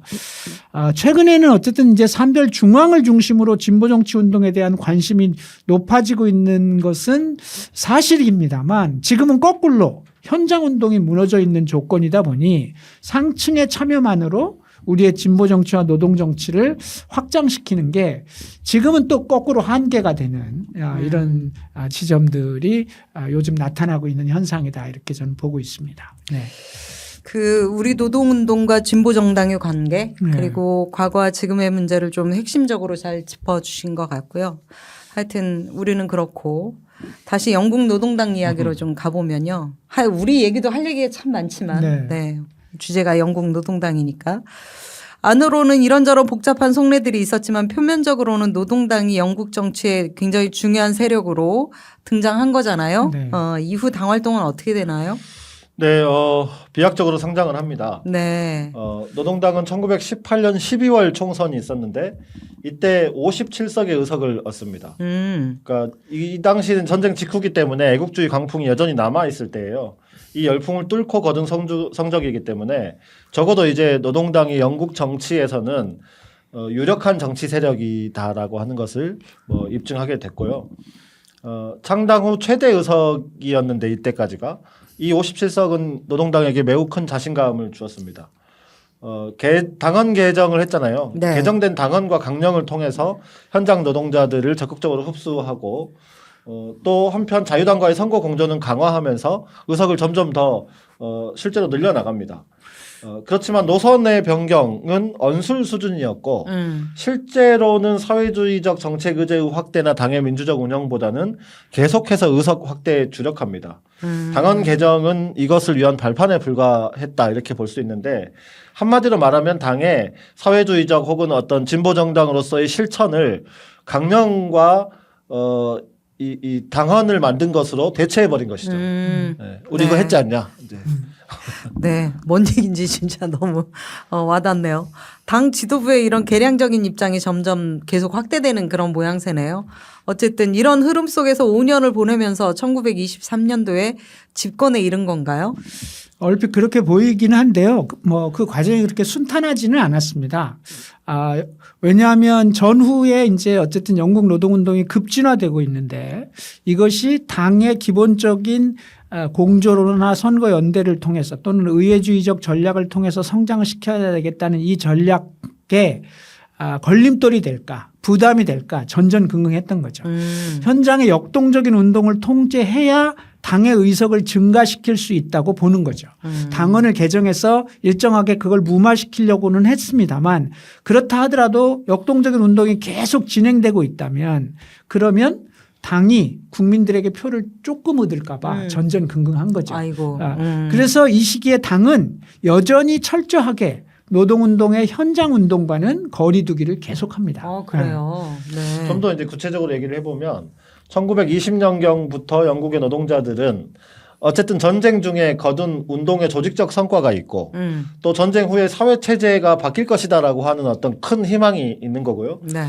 또 전쟁을 우리 노동 계급이 치렀기 때문에 거기에 따른 보상이 있을 것이다라고 하는 기대까지 있었기 때문에 요구의 수준이 매우 높아졌습니다. 당연히 이에 따른 투쟁도 확대되기 시작했고요. 이런 현상은 사실 영국만이 아니라 유럽 전체적으로 확대 이 불어닥친 현상이었고 유럽 각국에서 일어난 노동자 대투쟁이 이 사회주의 혁명 이념과 결합하면서 폭발적인 양상을 보이게 됐어요. 이 자체로 자본주의 체제를 위협하는 하나의 요소가 되었던 거죠. 영국도 여기에서 예외가 아니었고요. 이런 영국 노동운동의 혁명적인 투쟁 양상, 이거는 영국 노동당 지도부에게 뭐랄까 어떤 희망 섞인 전망의 근거라기보다는 그동안 개혁주의와 의회주의를 중심에 놓았던 이 지도부 입장에서는 그리고 TUC 지도부 입장에서는 이것은 어떤 희망의 근거라기보다는 고민거리, 아이고야. 네, 고민거리가 되어버린 거죠. 네. 이렇게 또 다른 변수가 또 네. 발생을 하네요. 노동자 대투쟁과 사회주의 혁명이 연결되면서 노동당의 또 다른 변화가 또 필요한 순간이 오게 되는군요. 그 새로운 가능성이 열리는 계기가 되나요? 그런 가능성과 좌절이 겹쳐서 나타납니다. 그러니까 1920년대에 들었으며 전후 거품이 빠지자 영국 경제가 악화되기 시작하고 노동자들의 생존권 투쟁과 새로운 사회 체제에 대한 요구, 열정 이런 것들이 더욱 올라오게 됩니다. 일본, 독일 등 후발 주자들이 영국의 수출 경쟁력을 위협하기 시작했고 이로 인해서 실업 문제가 심각해지기 시작합니다. 전시체제 때는 실업 문제라는 게 없었는데 네. 이제 이런 문제가 닥치기 시작하는 거죠. 특히 이제 후발 이 공업 국가들이 치고 올라오면서 여러모로 어려움을 겪게 되는데요. 특히 석탄 산업은 심각한 불황에 허덕이고 있었습니다. 정부와 자본은 이제 국가 경쟁력 회복을 걸고 석탄 산업은 물론 철도, 운수 등 전시 체제에서 공공성을 확대했던 부분들을 국가 경쟁력 강화라는 이름으로 민영화를 추진합니다. 네. 민영화가 되면 당연히 나타나는 현상들은 이제 노동자의 정리해고와 고용 불안 문제가 시작되고 또 이를 통해서 어쨌든 생존권 위기를 겪기 시작하면서 노정 간의 격돌이 불가피하게 벌어지기 시작하는 거죠. 네. 노동당 지도부가 당황하기 시작했겠죠. 노동운동은 급진화되고 이로 인해서 현장 투쟁을 외면할 수 없었던 TUC를 비롯한 직종별 노동조합의 지도부는 당 주류와 조금씩 의견의 차이가 이제 생기는 게 뭐 그동안 이제 찰떡궁합이었는데 현장에 움직이니까 노동조합 상층은 그렇죠. 그렇게 된 거죠. 네. 어쨌든 노조 지도부들은 현장 노동자들의 이해와 요구에 복무해야 하기 때문에 그렇죠. 당과 다른 의견을 점점 갖게 되는 거고요. 이렇게 되자 당 지도부는 또 TUC 지도부의 입장을 의식하지 않을 수 없었기 때문에 노동자 투쟁에 대한 지지를 말로는 하면서도 동시에 본질적으로는 이 투쟁이 의회 안에서의 의회 투쟁으로 수렴되어야 한다. 이것을 계속 강조하고 나섭니다. 당시 당 지도부와 의원들의 발언이 이런 현장 투쟁을 어떻게 바라보고 있는지를 잘 보여주는데요. 당시 발언 한 3개만 소개를 해볼게요. 네. 핸더슨 노동당 의원입니다. 혁명적 정신을 억제할 수 있었던 것은 노동당이 의회에서 대중의 불만을 대변했기 때문이다. 노동당 의원들이 의회에 있기 때문에 억제할 수 있었다. 노동당이 대중의 불만을 대변하지 않았다면 극단주의자들이 산업 현장을 마구 휘젓고 다녔을 것이다. 앞서 말한 이제 시드니 웹의 이야기와 비슷하죠. 피해 학살을 통해 권력을 잡느니 차라리 지배와 억압에 계속 시달리는 것이 더 낫다. 스노우된 노동당 의원은 한 발 더 나갔죠. 램지 맥도날드는 아무리 나쁜 의회라도 의회를 비하하는 것은 범죄이다. 사회주의자들의 가장 가증스러운 범죄 행위이다. 램지 맥도날드가 이 말을 했는데 이 사람은 1911년도에 노동당 대표를 했던 사람이고 또 이 글래드스턴 맥도날드 협약의 당사자였습니다. 그러니까 자유당과 밀약을 맺은 이 당사자 얘기를 한 거죠. 이런 얘기들을 노동당 의원들이 했어요. 의회주의도 이런 철저한 의회주의가 없네, 진짜. 그러니까 노동당 지도부에 이런 부정적인 태도가 있었지만 그래도 어쨌든 투쟁은 확대되어 나갑니다. 네. 그러니까 그 투쟁의 중심이 광부노조, 운수노조, 철도노조로 이루어진 삼각동맹이었습니다. 1920년 초부터 이 3개 노조는 공공부문 민영화 반대, 실업 문제 해결, 임금 인상을 걸고 연대 총파업을 선언합니다. 정부와 자본은 이게 광부, 운수, 철도가 파업한다고 하면 총파업의 급격한 위기를 느끼면서 후퇴합니다. 네. 들어줄게. 그래서 잠시 후퇴해서 들어주는 척 하다가 전열을 정비한 다음에 다시 임금 사건과 민영화 문제를 밀어붙입니다. 네. 특히 이제 탄광을 중심으로 해서 50%의 임금 삭감과 정리해고가 무자비하게 시행이 되는 거죠.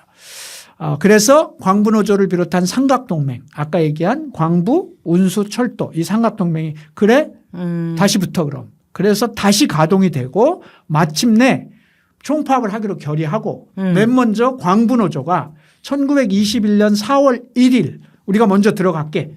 그리고 보름 있다가 4월 15일에 철도와 운수노조가 공동 파업하기로 선언을 하게 됩니다. 뜨등. 이게 진짜로 실현이 되면은 국가 에너지가 완전히 뭉치는 거 아닙니까? 그럼요. 네. 그 어마어마한 파업이죠. 진짜 큰 싸움인데 이거 우리나라에도 사실 있었어요. 2001년도에 제가 공공운수노조 조직국장 할 때였는데요. 그때 공공부문 총파업에 철도, 가스, 발전 3사 파업이 공동파업이 있었단 말입니다. 네. 그러네요. 네.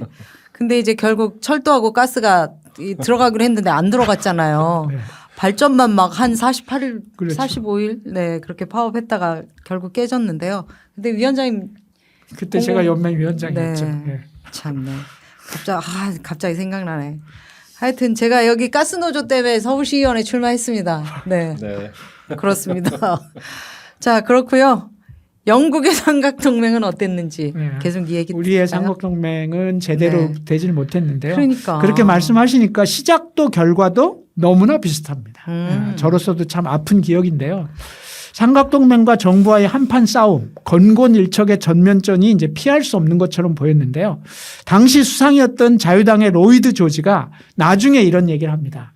그때 3사가 진짜 파업했으면 정부는 손을 들 수밖에 아니, 없었어. 그러니까. 이렇게 이제 후일담으로 얘기하는데요. 근데 이 공동파업은 무산됩니다. 파업에 참여하기로 했던 철도와 운수노조가 4월 15일에 파업을 철회하게 되고 이로 인해서 고립된 광부노조의 파업은 철저한 패배로 기결되고 맙니다. 이게 사실 공공운수노조의 3사 공동파업하고 거의 비슷한 네. 양상이었던 거죠. 영국 노동운동사에서 검은 금요일로 불리는 사건입니다. 파업을 철회하는 네, 그날. 이 파업 실패는 노동운동의 전면적 패배의 시작이었습니다. 노동자들은 엄청난 임금 삭감과 정리해고의 수렁 속으로 떨어지고 공공부문은 민영화됩니다. 그리고 이에 반발한 산발적인 투쟁들이 이후에도 계속 있었습니다만 실패로 이어지죠. 노동운동은 심각한 침체기로 들어서게 됩니다. 1920년 800만이었던 조합원 수는 3년 뒤에 500만으로 줄었고 거의 반인 네. 준 거죠. 현장 기반이 급격하게 무너집니다. 이렇게 총파업이 실패하게 되자 당 지도부는 거봐 이건 노동자 직접 투쟁의 한계야. 우리 말이 맞았잖아. 이제 이런 무모한 투쟁을 하지 말고 의회에서 해결하자라고 목소리를 높이게 됩니다. 네. 이렇게 되면서 현장은 무너지고 노동당의 의회 지위는 더욱 강화됩니다. 그 영화 그 빌리 엘리엇이라는 예. 영화 있잖아요. 그게 탄광이죠. 그게 바로 이때 배경으로 나온 거 네. 아닌가요? 그런가? 시대 배경은 정확히 탄광노조는 맨날 그거는 아마 대처 때일 거예요. 아 그런가? 네, 대처 때입니다. 대처 때 광부노조를 또 소위 뭐 엄청나게 또 두드러 팼죠. 이 좀 쌍꺼 표현으로 작사를 내잖아요. 네. 대처가. 예. 영국 병에 뭐 이렇게 하면서 광부노조를 그때 아, 대처가 네. 그때 이야기인 것 같습니다. 그 영화는. 자 진행해 보죠. 네. 이때도 당시 노동당 지도부의 발언을 보면 인식이 어땠는지를 알 수 있는데 그러니까 매우 너무 기고만장했습니다. 그러네요. 이번에도 램지 맥도날드 예 말입니다. 문제적인 당 대표네 진짜 이상한 사람이네. 우리는 나중에 이 시절을 되돌아보며 감사할지도 모른다. 어찌까. 현장 투쟁으로 자기 해방을 이룰 수 있다고 떠드는 자들의 영향력이 이번 파업 사태를 계기로 오랫동안 약해질 것이다. 이렇게 말했습니다. 파업을 실패한 노동자들한테 이게 할 말이에요. 그러니까 할 말이야 노동당 대표와 진짜 그러니까 세상을 바꾸고 싶으면 의회에서 우리가 힘을 얻어야 돼. 이제 이 말인데요. 철저한 표 의회주의자. 찍어 이런 거죠. 심지어 독립노동당의 기관지 역할을 하던 좌파 신문 레이버 리더라는 신문이 있었는데 네. 여기서도 파업 실패를 의회 정치의 강화로 풀어야 한다라고 거들었을 정도니까 이 당시에 이런 경향이 얼마나 강했는지를 알 수 있습니다. 뭐라고 했냐면요.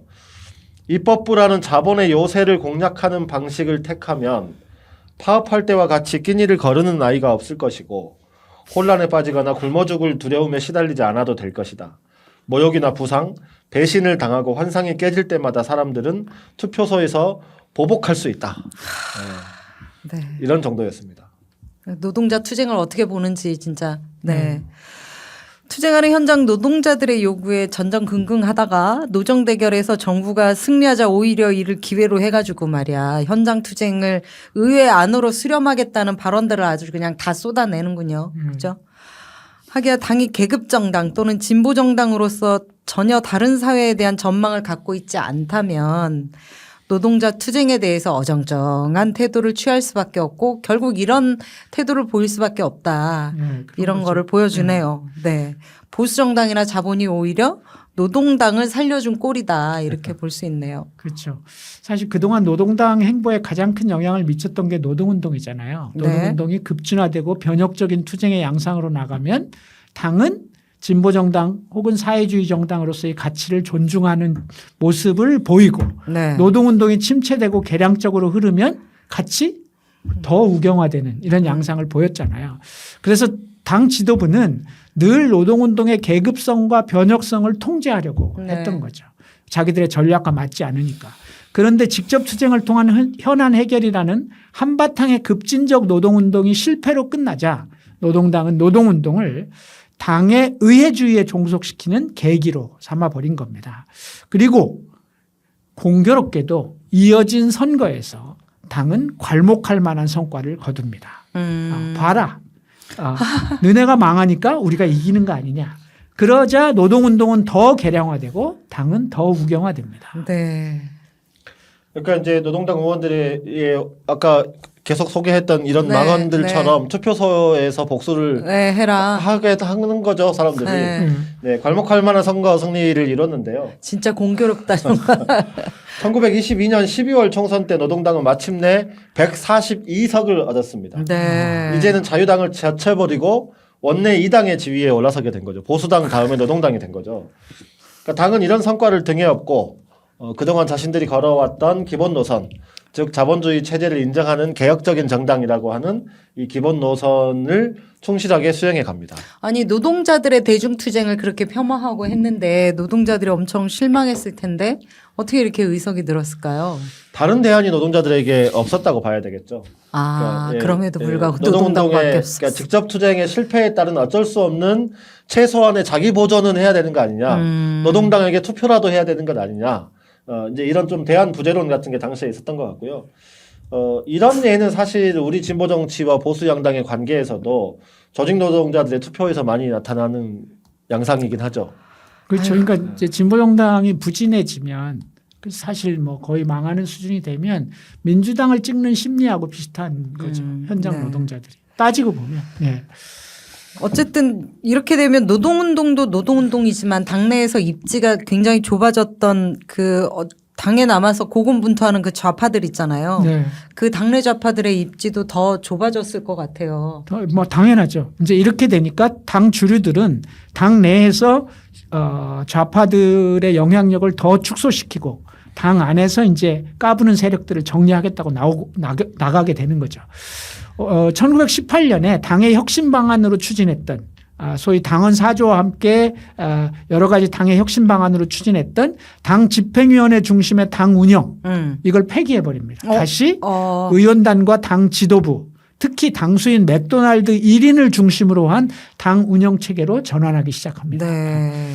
당을 전혀 통제할 장치가 없는 조건에서 그나마 당의 가장 그나마 큰 영향력을 갖고 있는 노동운동은 침체와 개량의 늪으로 빠지고 그리고 당의 좌파들은 이렇게 정리함으로써 당의 우경화로 가는 길 이것을 제어할 장치는 이제 아무것도 없었던 거죠. 네.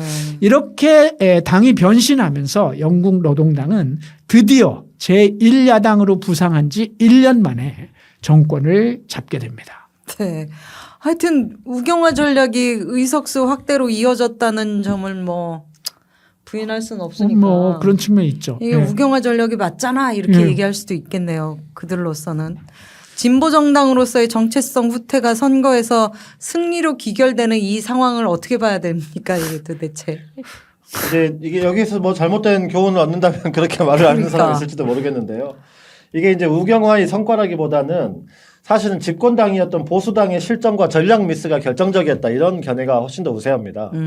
이건 이제 제 말이 아니고 일반적인 평가가 그런 것 같습니다. 네. 그러니까 여기다가 강력한 탄압으로 대안이 없던 노동자들의 차선의 선택까지 겹쳤었다 이렇게 볼 수 있을 것 같고 1922년 12월 총선 이후에 영국 노동당의 의석이 늘어나면서 영국 정치에서 자리를 잡아가고 있는 상황이었는데 이 당시에 영국의 보수당 정부는 보호무역, 자유무역 논쟁을 두면서 내부에서 엄청나게 격렬한 논쟁을 했어요.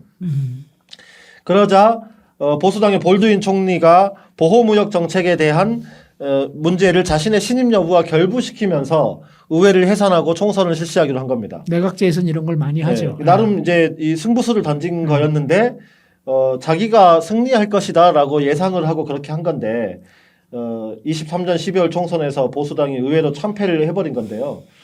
그러니까 이때 이제 이 보호 자유무역 논쟁이라고 하는 걸 간략하게 설명을 하면 1920년대 그 영국은 실업률이 5% 미만이었어요. 근데 22년에는 15%까지 실업률이 확 올라갑니다. 그러니까 그 당시까지 영국에서는 곡물법이라고 하는 것을 폐지한 이후로 곡물법은 외국산 그 밀이나 이런 것들 수입을 금지하는 제한하는 규정이었거든요. 이걸 폐지한 이후로 전통적으로 자유무역주의가 이 경제 신조였는데 이 스탠리 볼드윈 보수당 대표가 보니까 실업률이 이렇게 높아지는데 이제 보호무역을 좀 하는 게 타당하겠다라고 정책 변화를 예고하니까 당내에서 논쟁이 시작된 겁니다. 이 논쟁의 결과 끝에 자신의 신임을 걸고 총선을 실시하게 된 거죠. 그러니까 보수당은 이 총선에서 258석을 얻어서 일당의 지위를 유지하긴 합니다. 네. 그런데 과반이 안 된 거죠. 네. 노동당은 191석으로 2당인데 과반이 되지 않는 보수당은 자유당이 협조하지 않으면 정권을 잃을 수밖에 없는데 자유당이 거부합니다. 자유당은 이름이 자유당이잖아요. 이건 자유무역주의자들이에요. 네. 그러니까 결국 보수당은 자유당과의 연정을 포기하고 정부 구성에 대한 권한을 191석의 노동당에게 넘기게 된 겁니다. 허허. 네. 보수당은 노동당이 이미 사회주의 정당이 아니기 때문에 그렇게까지 걱정 안 해도 될 거야 이렇게 생각을 한 거고요. 또 집권한 후에 실제로 성과를 거두기가 어려운 경제 상황이다. 우리가 곧 다시 회복할 수 있다 이렇게 본 거죠. 노동당의 정부 구성을 넘겨서 이번 기회에 골치 아픈 라이벌이었던 자유당을 좀 소멸시키겠다 이런 구상도 염두에 두었다고 합니다. 여러 가지를 고려한 정략적 판단으로 이런 형국이 된 겁니다. 그러면서 노동당으로 지금 기회가 온 거죠. 네. 어쨌거나 자유당과의 연정이기는 하지만 노동당이 창당 후 23년 만에 지금 그렇죠. 집권당이 되는 이런 식으로 해서 되는군요. 네. 네. 이게 노동운동의 정치 세력화를 중심으로 시작된 영국 노동당이잖아요. 예, 예. 이게 이제 노동자 정치 세력화의 성공적 사례로 봐야 될 거냐 아니면 끊임없이 오른쪽으로 이동하면서 사회주의 정책을 포기한 우경화 전략의 승리로 봐야 될 거냐 어떻습니까? 네, 우리가 이제 그 과정을 쭉 살펴봤잖아요. 네. 이 두 개의 질문에 선뜻 답하기 주저하게 되는데요. 네. 사실 그 과정에서 1차 대전이라는 엄청난 사건, 노동운동의 실패로 기댈 곳이 없었던 노동자들의 최소한의 방어, 네. 보수당의 거듭된 실책이라는 조건들이 노동당 승리의 더 큰 요인이었다. 이렇게 볼 수밖에 없는 네. 거죠. 이를 그저 개량의 축적을 통한 우경화 전략, 그걸 통한 점진적인 사회주의 실현을 하겠다라고 하는 그 전략의 성공적 사례다. 이렇게 규정하기에는 이게 전형적인 그런 것으로 삼기에는 많이 부족해 보인다고 생각합니다. 비슷한 창당, 비슷한 노선이었지만 좌초했던 민주노동당과는 조건이 전혀 다른 것이죠. 비교 평가를 하려면 좀 더 엄정한 잣대가 필요할 것 같다. 그런 측면에서 이것이 이 사회주의 정책을 포기한 우경화 전략의 승리다. 이렇게 평가하기는 좀 어렵지 않냐. 저는 그렇게 봅니다. 어쨌든 나중에 한번 평가하기로 하고요. 문제는 집권한 노동당, 집권을 위해 사회주의를 위한 인내를 내세웠었는데 과연 그 활동은 그래. 달라졌을까? 그래 이제 네. 집권할 때까지 좀 기다려봐 이랬잖아. 네. 네, 이제 그 이야기를 한번 해봐야 되겠는데요. 네. 1924년 1월 22일 램지 맥도날드를 총리로 해서 자유당과 연정을 구성한 최초의 노동당 정부가 출범을 합니다. 그런데 이제 보수당의 정략과 견제 속에서 원내 2당으로 출범을 했기 때문에 노동당 정부는 일단 뭐 강한 정부라기보다는 허약한 정부일 수밖에 없었죠. 네. 그렇지만 노동당 정부의 허약함은 의석수에 있다기보다는 자신들이 주장했던 사회주의 정당으로서 어떤 정책도 비전도 제시하지 못했기 때문에 기존 정당들과 이렇다 할 차별성을 보여주지 못한 것 이게 더 큰 원인이 아니었겠냐 이렇게 말할 수 있을 것 네. 같고요. 처음 노동당이 집권했을 때 노동자들은 이제 국가가 노동계급의 포로가 되었다 이렇게 생각을 했습니다. 네. 이제 우리가 이겼어 이렇게 생각을 했는데 현실은 정반대로 노동당이 국가와 자본의 포로가 된 형국이었다. 참, 네. 이렇게 네. 평가할 수 있겠네요. 네. 국가와 자본의 포로 딱 맞는 표현인데요. 집권 기반이 취약하긴 했습니다만 집권했으면 노동당이 급진적인 정책, 차별적인 정책을 통해서 기존의 보수당이나 자유당과는 다른 새로운 사회의 그림을 국민들에게 제시하는 게 마땅했죠. 네. 그동안 사실 당의 정체성을 끊임없이 훼손한 이유가 뭐냐? 대중적인 지지를 얻어 권력을 취할 때까지는 참자 이런 거였잖아요. 예, 집권했잖아요. 이제 했잖아요. 네.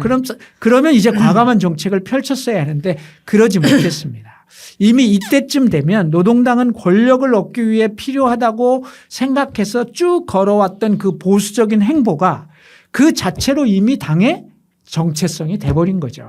이것은 훗날 미국의 정치학자 아담 쉐보르스키가 말했던 진보 정당의 딜레마. 선거를 위해서 끝없는 우경화를 하게 되면 결국은 의석은 조금 늘어날지 모르지만 진보 정당의 정체성을 소멸시키고 말 것이다 라고 했던 바로 그 딜레마. 아담 쉐보르스키의 진보 정당의 딜레마를 노동당이 그대로 보여주고 있다라고 볼 수 있는 거죠. 네.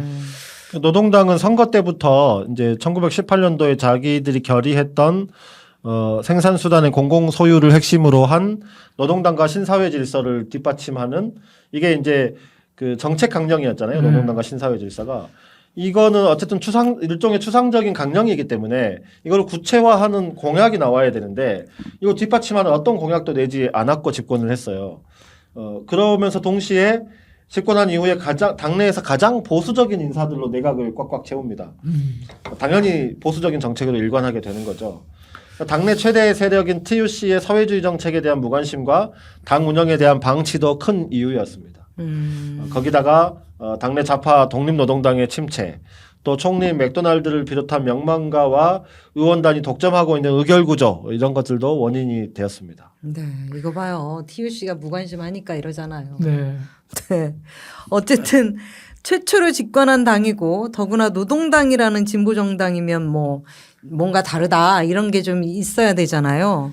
근데 그런 것도 아니고 그렇다면 도대체 노동당이 이 집권한 노동당이 말이야 뭔가 내세운 핵심 정책은 무엇이었답니까? 있었죠. 자신들은 결코 과격하지 않고 보수당이나 자유당처럼 우리도 국정 운영을 원만하게 할 수 있음을 보여주는 것 그것이 가장 중요한 과제였습니다. 네, 맥도날드가 문제인 것 같아요. 맥도날드는 틈만 나면 국민으로부터 신뢰받는 정치를 입에 올리면서 노동당 정부가 결코 급진적인 개혁이나 사회주의 정책을 시행하지 않을 것이라는 점을 확인시키느라 급급했던 거죠. 사회주의의 점진적인 실현을 위해서는 불가피하게 이념을 순화시킬 수밖에 없다고 끝없이 떠들었던 당의 주류들은 정작 집권하자 사회주의 정책은 고사하고 자신들이 다른 기존 정당과 다르지 않다라는 것을 보여주는데 그걸 어떻게 해서라도 확인시키려고 목을 메고 있었던 형국이었습니다. 더욱 나빴던 거는 노동 정책에 대한 것이었는데요. 어쨌든 노동당이잖아요. 네. 노동자의 당이라던 노동당이 집권했는데 시종일관 반노동 정책으로 일관을 한 겁니다. 엥? 그러니까 운수노동자 파업에 대해서 비상대권법을 통한 전면적인 대체 근로를 시행해요. 노동자들의 파업을 파괴했습니다. 보수당도 안 했던 거거든요. 예, 보수당도 비상대권법은 있었지만 이거 발동한 적은 없었는데 이전에 보수당이나 자유당 정부도 계속 주저했던 걸 해버린 거죠. 이건 마치 우리 긴급조정권 이거를 지금 이재명 정부가 검토하겠다라고 했던 거하고도 비슷하게 그러니까 노무현 정부 때 발동하고 그러니까 말이야. 겹치는데요. 어쨌든 야당일 때 시행하던 노조와의 정책 협의도 안 하고 노동 관련 법안을 낼 때 사전 조율 절차도 거치지 않았습니다. 세상에. 다 중단해버렸죠. 그러니까 당은 노동자와 가까운 노동자 정부가 아니라 우리 노동자 정부가 아니라 국민의 정부다라고 하는 것을 부각시키는 데 혈안이 되어 있었어요. 네. 아이고 진짜 웃긴다. 이렇게 가면 오래 못 가요. 진짜로. 어쨌든 노동자의 지지로 성장하고 집권한 정당이 어떻게 지속할 수가 있겠습니까? 이런 식으로 나가면. 사실 뚜렷한 지지 기반도 지금 없잖아요. 그러니까요. 당연히 당연히 이제 이 현장의 노동자들, 급진화의 경험이 있는 현장 노동자들은 분노하기 시작합니다. 그러니까 집권과 함께 노동 현안에 대한 기대를 가졌던 TUC와 직종노조 지도부조차도 처음에는 당에 협조하는 자세를 보였지만 나중에 계속 가더라도 당이 철두철미하게 거리두기를 하니까 결국에는 등을 돌리기 시작합니다. 네. 토니 클리프라는 분이 노동당사를 기술하면서 이에 대해 이렇게 비판을 하는데요. 네. 매우 신랄합니다. 한번 들어보시죠. 노조는 조합원들과 직접적인 관계를 맺고 있고 또 이를 유지해야 한다. 그러나 노동당 정부는 그런 제약 조건이 없다. 노동당은 집권한 그 순간부터 노동계급의 간접적인 압력은 받지만 기본적으로는 부르주아 국가를 책임지게 된다. 그런데 내각에 실제 영향력을 미치는 것은 공무원과 군 장성 그리고 자본주의 경제 체제이다. 그래서 노동당은 노동계급과 국민 사이에서 국민에게 굴복할 수밖에 없다. 근데 이제 이 노동 정책에만 그치는 게 아니고 여러 가지 사회 정책, 경제 정책 전반의 보수적인 경향성을 계속 보이는데요. 맥도날드 정부는 원래 노동당의 최대 과제는 국유화 문제였습니다. 네. 근데 당원 사조에도 명시되어 있는 게 바로 이 내용이잖아요. 그렇죠. 이거를 침묵으로 일관합니다. 소수당이기 때문에 어쩔 수 없다 이렇게 변명했지만 철도, 석탄, 전략산업의 국유화는 연정 파트너였던 자유당의 당론이었기 때문에 마음만 먹으면 생산수단의 공공소유에 의미 있는 첫발을 충분히 내딛을 수 그렇죠. 있었어요. 시도조차 하지 않았습니다. 야. 그런데 또 집권기간 가장 큰 과제였던 실업자 수 140만 실업률 12%에 했던 그 실업대책도 마찬가지였습니다. 당연히 실업수당 인상이나 공공사업을 통한 일자리 창출 같은 실업대책을 내놔야 되는데 아예 내놓지 않았습니다. 노동당 정부는 이런 것들을 극복하려면 수출을 많이 해야 되고 수출을 많이 하려면 어떻게 해야 돼? 기업에게 많은 혜택을 줘야 된다라고 하면서 국가 경쟁력 강화를 우리나라 위한 정부가 얘기하는 것 같아요. 국가 경쟁력 강화를 통한 이 소위 기업 친기업이라고 하는 과제에 매달리게 된 거죠. 네. 최초의 노동당 정부는 이렇게 노동자 정치, 사회주의 정치라는 측면에서 어떤 의미 있는 족적도 내딛지를 못합니다. 네. 이쯤 되면 이 정부가 실각하지 않는 게 오히려 신기하다. 그런 생각이 드는데요. 노동당의 첫 번째 집권이 여러모로 아쉬운 여정이네요. 네, 뭐 예상했던 대로 결국 1924년 10월 맥도날드 정부는 의회의 불신임 결정으로 무너집니다. 네. 1년도 안 된 거죠. 네. 10개월 진짜. 만에. 10개월 한 거죠, 10개월. 그러니까 집권 내내 아무런 전망도 구체적인 정책도 없이 허둥대다가 끝이 난 건데요. 이어진 선거에서 노동당은 경제 정책 실패에 더해서 지노비에프 서한 위조 사건이라는 레드 콤플렉스 조작 사건까지 겹치면서 완전히 참패를 또 합니다. 191석에서 40석이나 적은 151석에 머물렀고요. 연정 파트너 자유당도 40석만을 얻어서 완전 소수 정당이 되어버립니다. 그러니까 노동당 연정에 완전히 참담한 실패였고 보수당은 총 의석 615개 가운데 419석을 얻어서 압승에 압승을 거둡니다. 네. 세상에나. 아니 너무 참담한 패배인데. 근데 이 아까 그 뭐라고 지노비에프의 서한 위조 사건 이거는 뭐예요? 진보 정당을 써먹는데 동서고금을 막론하고 이런 수법이 빨갱이. 나오네. 네. 네, 지노비에프 서한 위조 사건. 이 총선을 나흘 앞둔 24년 10월 25일 영국 공산당입니다. 영국 노동당이 아니고 영국 공산당이 코민테른 총책이었던 그레고리 지노비에프로부터 서신을 한 장 받습니다. 네. 근데 그 서한의 내용이 영국 공산당이 앞장서서 사회주의 혁명을 완수하라라고 하는 것이었습니다. 네. 그러니까 이 서한이 알려지니까 영국 국민들이 즉각적으로 적색 공포에 사로잡혀요. 그러니까 이후 선거전은 반공산주의 히스테리아가 무성한 가운데 진행이 될 수밖에 없었고 나중에 이 서한이 조작된 것이라는 것이 밝혀지긴 합니다. 위조가 확인됐지만 사태는 누그러지지 않았어요. 그러니까 이 서한은 공산당에 보낸 거예요. 그런데 공산당은 아주 극소수 정당이었거든요. 그런데 이게 사건이 커지니까 이 시점에서 이 직전에 영국 노동당이 소련과의 관계 정상화를 주장한 바가 있거든요. 그러니까 이것을 빌미로 그 의심이 니네도 관련이 있는 거 아니냐 이렇게 계속 확대되는 거죠. 사회주의 정당을 내세우면서도 실제로는 사회주의에 대해서 끝없이 부정하고 우회를 일삼았던 노동당 입장에서 이 사건 입장이지만 이 사건 편지 사건에 대해서는 수세적이 될 수밖에 없었고요. 사회주의 정당으로서의 정체성을 당당하게 천명하지도 못했던 노동당이 오히려 사회주의라는 이념 공서에 무너지는 웃지 못할 사건이었고요. 이 사건은 나중에 이 편지는 소련의 백군, 그러니까 적군과 대척했던 백군 측의 위조였다라고 하는 것이 밝혀져요? 밝혀집니다. 그리고 영국 정보부가 이것을 알고 있었음에도 불구하고 노동당에 타격을 줄 목적으로 보수당과 언론에 흘렸다. 여기까지 밝혀집니다. 세상에 결국 그런 식으로 단명한 정부가 되고 말았네요. 네. 어쨌든 그나마 이 짧은 정권의 성과라면 자유당을 3당으로 밀어내고 보수 노동 이렇게 양당 체제를 구축했다는 것이 성과라면 성과라고 볼 수 있을까요? 네, 이제 이 지점쯤 되면 자유당은 완전히 몰락해서 세상에. 영국의 정치 체제는 보수 노동의 양당 체제가 구축이 되는데요. 최악의 행보에도 불구하고 노동당이 그나마 151석으로 일야당의 지위를 가질 수 있었던 것은 뭐 조직 노동자의 지지라는 큰 버팀목이 있었다라고 하는 것은 부정할 수 없죠. 노동자들로서는 노동당 외에 별다른 대안이 없었던 겁니다. 노동자들 입장에서 보면 보수당을 선택할 수도 없고 그렇다고 이미 하강 곡선을 긋고 있는 자유당을 찍을 수도 없었던 거죠. 네. 그래서 우리가 여기서 하나 확인하고 가야 되는데요. 노동자 정당이라는 이름으로 노동자에 대해 독점적 지위를 확보한 진보 정당이 길을 잘못 잡으면 노동자들의 표가 사실은 허망하게 된다라고 하는 것을 확인할 수 있는 거죠.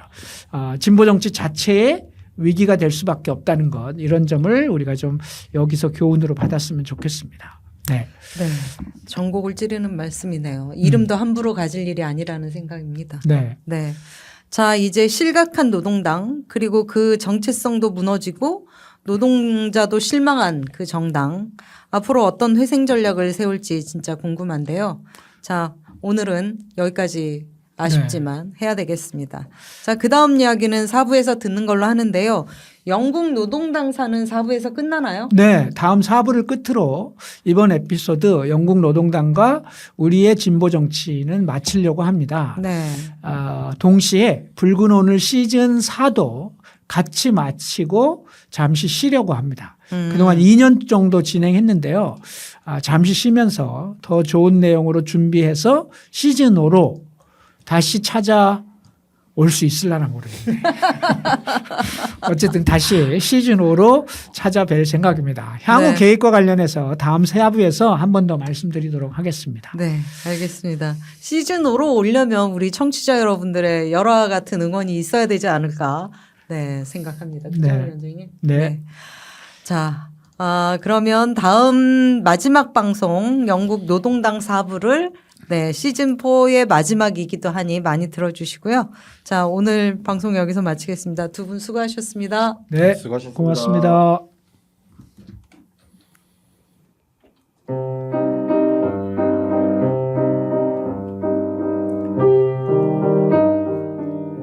노동당 정부는 기존 질서에 도전하거나 그것을 전복하려는 의사를 가지고 있지 않았으며 오히려 기존 사회에 자리를 잡으면서 자신들도 기회가 주어진다면 왕의 정부를 꾸려나갈 수 있음을 보여주고 그럼으로써 자유당과의 경쟁에서 확고한 우위를 점하고자 했다.